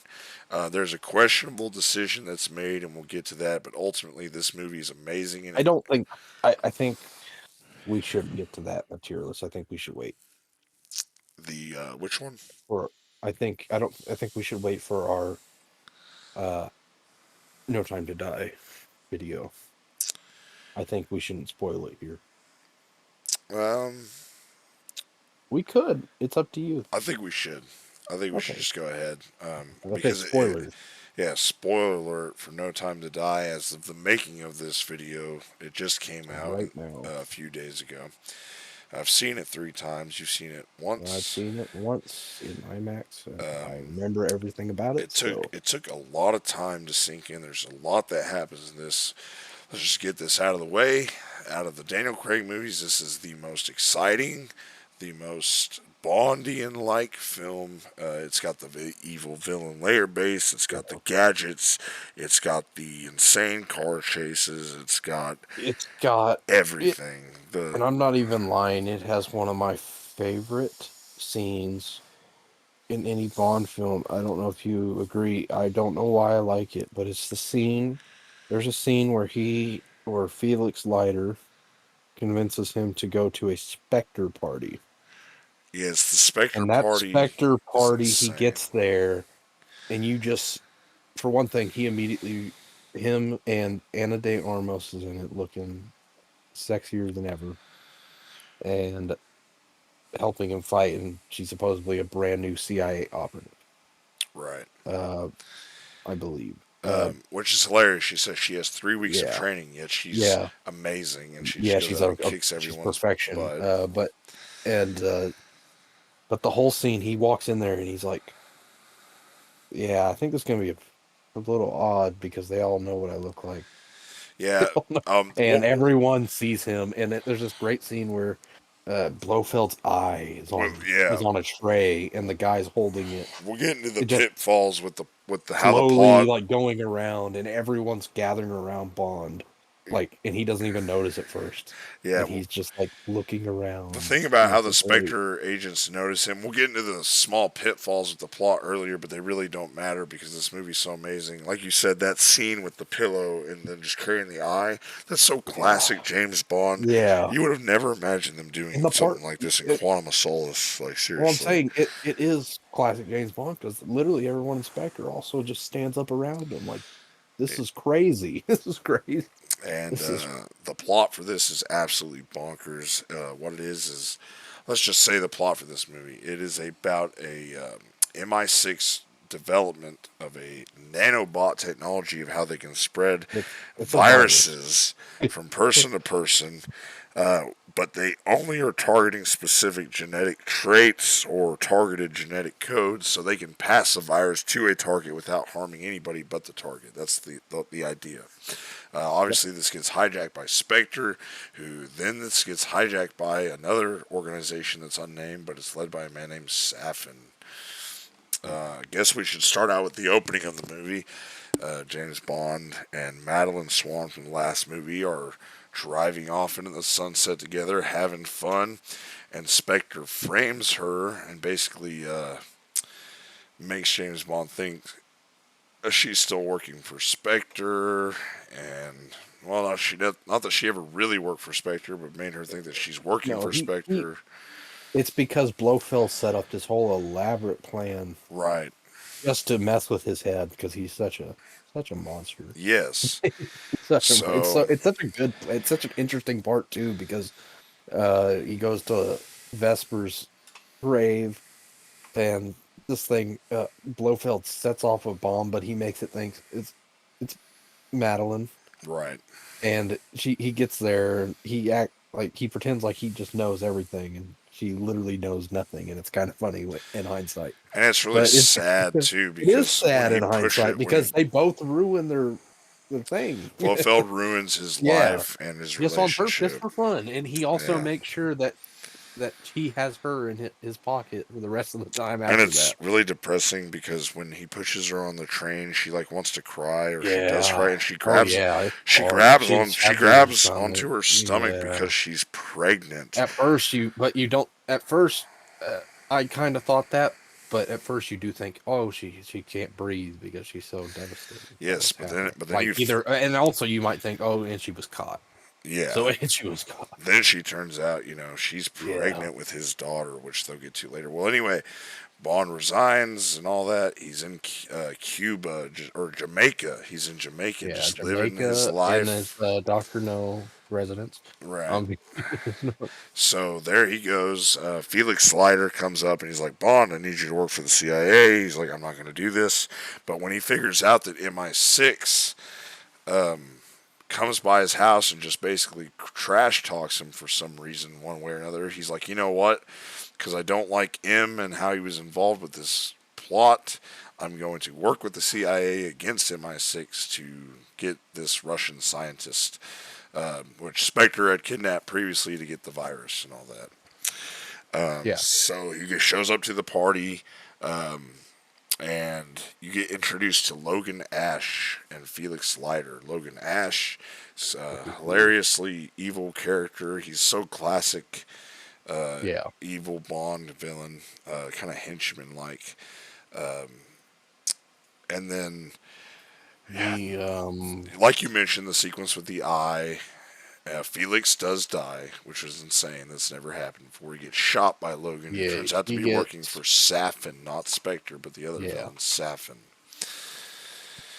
Um, Yeah, and it's crazy. It's very heart wrenching to watch, especially the way they set up Felix Leiter in this movie. Um, they're very buddy buddy in comparison to the past. Very very like they know they finish each other's lines almost sometimes, Yeah, and they're literally and Jeffrey Wright knocks it out of the park yeah. as what he does. He It's did just great. sad. He did great in This Casino and Quantum, and he did yeah, even better in this movie. And it this made it was, feel like this is Felix Leiter for sure. yeah, But this movie is a destroying the past, but also it's just they do it right, and it's yeah. so sad. It's not It's like emotional. this movie It's is respectful of everything James Bond. no, It really is. It's not like the Last Jedi where they take a crap on everything that people love about Star uh, Wars. we'll talk about Star Wars one day. Let's not. Yeah. Uh, So anyway, moving on with the plot. James Bond rejoins MI6 and is reinstated as a double O agent after he tells them that he's an idiot. Safin poisons or he gives poison to Madeline and basically says, as we know later, he's like, if you don't kill Blofeld with this nanobot poison, I'm going to kill your daughter. So she does it, puts it on Bond. Bond chokes him out when Blofeld once again reminds him that he's the author of all of his pain, yeah, and he broke up him and Madeline for no reason because he's an asshole. It really is sad when you think about it. Like that's so tragic. yeah. Anyway, Bond follows her to Norway, and he has this really exciting sequence. But before that exciting sequence, he meets up with Madeline, apologizes for leaving her, says, Oh, and it's like a heart wrenching apology because you don't know it doesn't sound like it might work at all. right, It might but work. it works, Yeah, and they seem to be happy. And then he figures out he has a daughter. He doesn't know that because she doesn't want to admit that to him yeah. yet because she's still not 100% comfortable It's with the like, yeah, situation. there's even a scene where he's like, she's got blue eyes. She's not yours. Okay. Yeah, Okay. Okay. which is obviously BS. It's obviously Well, his yeah. daughter, but he's still in the back of his mind. He's like, "Is it mine? I don't know." So then Safin's goons come to pick up Madeline, or come to kidnap her, and Bond does this super exciting sequence where he's outrunning these Land Rovers and in this crappy little car, and they go into the foggy forest, and it's really violent and really amazing. And then Safin kidnaps his daughter and Madeline, and now he's got to go to the evil Bond lair. And there hasn't been a lair this good since Sean Connery. I'm not going to lie, this is the most amazing looking lair since Sean Yeah. Connery movies. I agree. Yeah. Safin's motivation's not really clear. He makes it clear he wanted to kill Blofeld because Blofeld and Spectre killed his family, but then they figure out he wants to kill everybody in the world. Doesn't really explain, but it really doesn't matter because this is a Yeah. Bond villain who wants to rule the world. It works. I say the only thing that doesn't work in the climax when they invade the layer base is they make this ticking time bomb where he has to say, we have to shoot the missiles now and blow this up now. There's no real reason to blow it up right now. They say there are ships on the way to pick up the virus to spread it somewhere, but why don't they just blow up the ships? Yeah. Doesn't really work. But that, once again, beside the point, it's just a super exciting movie. It's really well done. And then why don't you talk about the tragic ending about how the Safin smashed the vial against James Oh yeah. Bond. Now it is a very, very good ending. It is a very there's a lot of tension. It feels like this is it for everything. Um, and he meets up with what's it, Safin, right? Yeah, Yeah, he meets up with Safin, and they go through Lucifer this. Safin. It's kind of like Lucifer Yeah, Satan. and they go through this whole thing, and at the end of the fight, you see something like you get scratched in the face. Bond gets scratched in the face, and Safin gets hurt really bad. And as Safin's laying there, kind of dying, he's like, well, I pretty much ruined everything. You can't ever see Madeline Swan or your daughter again. Yeah, if you touch So him, I took what you're gonna kill you him. took, what I love. I took what you love. Yeah, it was really just Yeah, yeah. It is. It impactful. the way it happens is so. It's just so. It just works in a way. At first, you might be like, when I saw it, I was sitting there and I was like, oh my gosh, because in my opinion, it could only go two ways. One of the ways, which I'll get to when we get to the ending, which I'll let you explain, but it hits you hard. Yeah, The way so that Craig plays it off, the way everyone acts about it is devastating. It's devastating. essentially, this could have gone, like you said, one of two ways. And you talked about one of the ways to me is saying that, if Yeah, Safin didn't tell him, he could have gone up yeah, to Madeline and his daughter, hugged him, and they both could have died, and that could have been yeah. the end of the And movie. that could have been. They didn't go that route. I guess that was a little too That was a little heartbreaking. too dark. Yeah, I mean, let's face it, all James Bond movies, in a way, are essentially kids' movies, so that's really dark. Yeah, So, they decided to go the route this time with the self-contained timeline of Daniel Craig's story arc as James Bond to kill the character of James Bond. A lot of people like this. A lot of people are neutral, and a lot of people hate it. After seeing the film 3 times, I think it works. I don't particularly like it, but I think it works, and I think it works well. Obviously, we don't like seeing our favorite action hero killed off, but no, for the but self-contained Daniel Craig arc, it worked really well. we put it into perspective. This 5 movie arc gets perfected in the most gratifying way for this arc to be completed. And not only does that fix most of the continuity problems we had, or I had, Right. it, it just it just made it a whole experience that I overall look back on and I'm just like, wow, what a Yeah. great storyline. Yeah, What a it it did it get feels me. thought together, even though it's not.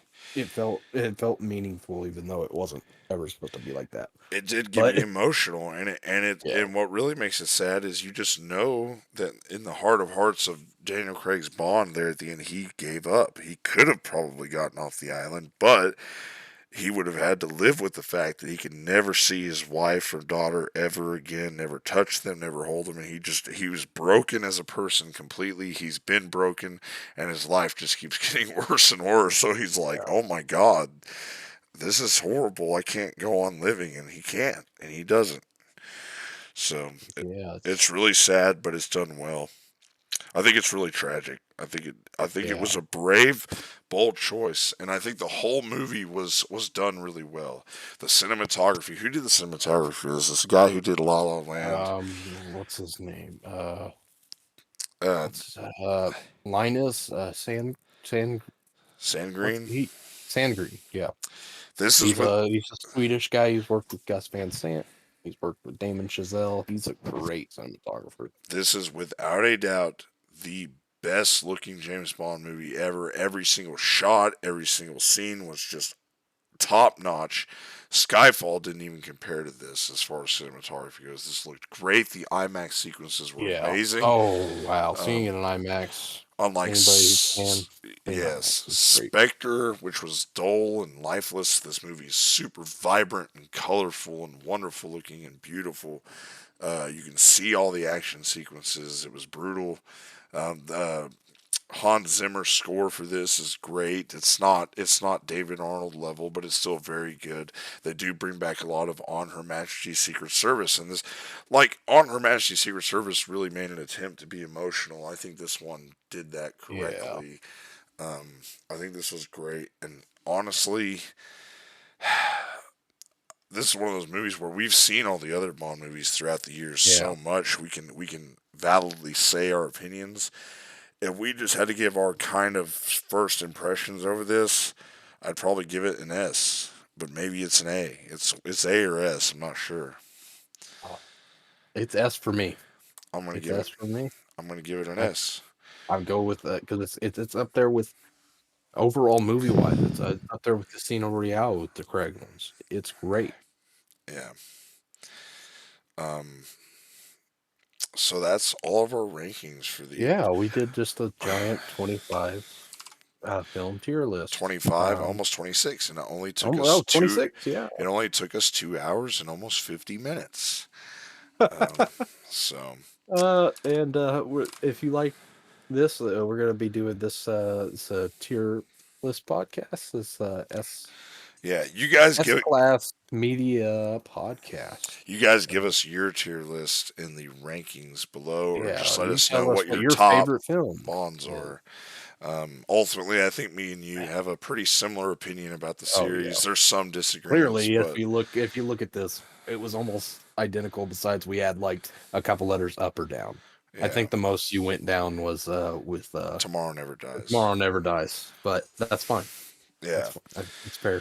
I will say, probably, I mean, if you're looking at a 25 film official series, this has been the most consistently good series that has ever been made. I think hopefully they will continue to be good. I'm excited to see who they're going to cast next. Oh So, yeah. uh, And do we want to give a who we want? uh, Is we this a fun we little you can tell the audience who we both really want in the we role. who we really want in the role? Just to leave off on as Henry Cavill. Yeah, He is made to be Bond. I don't care what anybody says. He he's is the next James Bond, in my opinion. yeah he's the only Uh, choice going forward. Maybe Tom Hardy could do it, maybe, yeah, but but I'd rather he's not have Henry Cavill, yeah so I'd rather have Henry Cavill. So he just looks the part. I think No Time to Die, if it's any indication, this movie was a lot more fun and a lot Oh less yeah, dark than Skyfall and Spectre. So I'm hoping they go. Honestly, the most recent Mission Impossible movies, like Mission Impossible 4 or 5, and I haven't seen 6, but you love 6. oh yeah, Those movies have been better than like Quantum or Spectre or Skyfall, and we need yeah, James because they're Bond. fun. Yeah, they're fun, and we need James It- Bond to it- be fun again, like they were and with Sean Connery and Roger Moore. You know what? In the future, we'll do a Mission Impossible tier list. I'll make you watch all the Mission Impossibles. Yeah, that'll be a I'll make lot you. shorter video, Yeah, it'll be obviously. a lot shorter. But I appreciate doing this, and I appreciate everybody who watched our first episode here. All right, if Yeah, you brave through the almost 3 hours, leave a like, subscribe, and we're yep. coming at you with a lot more. Thanks. Thank you.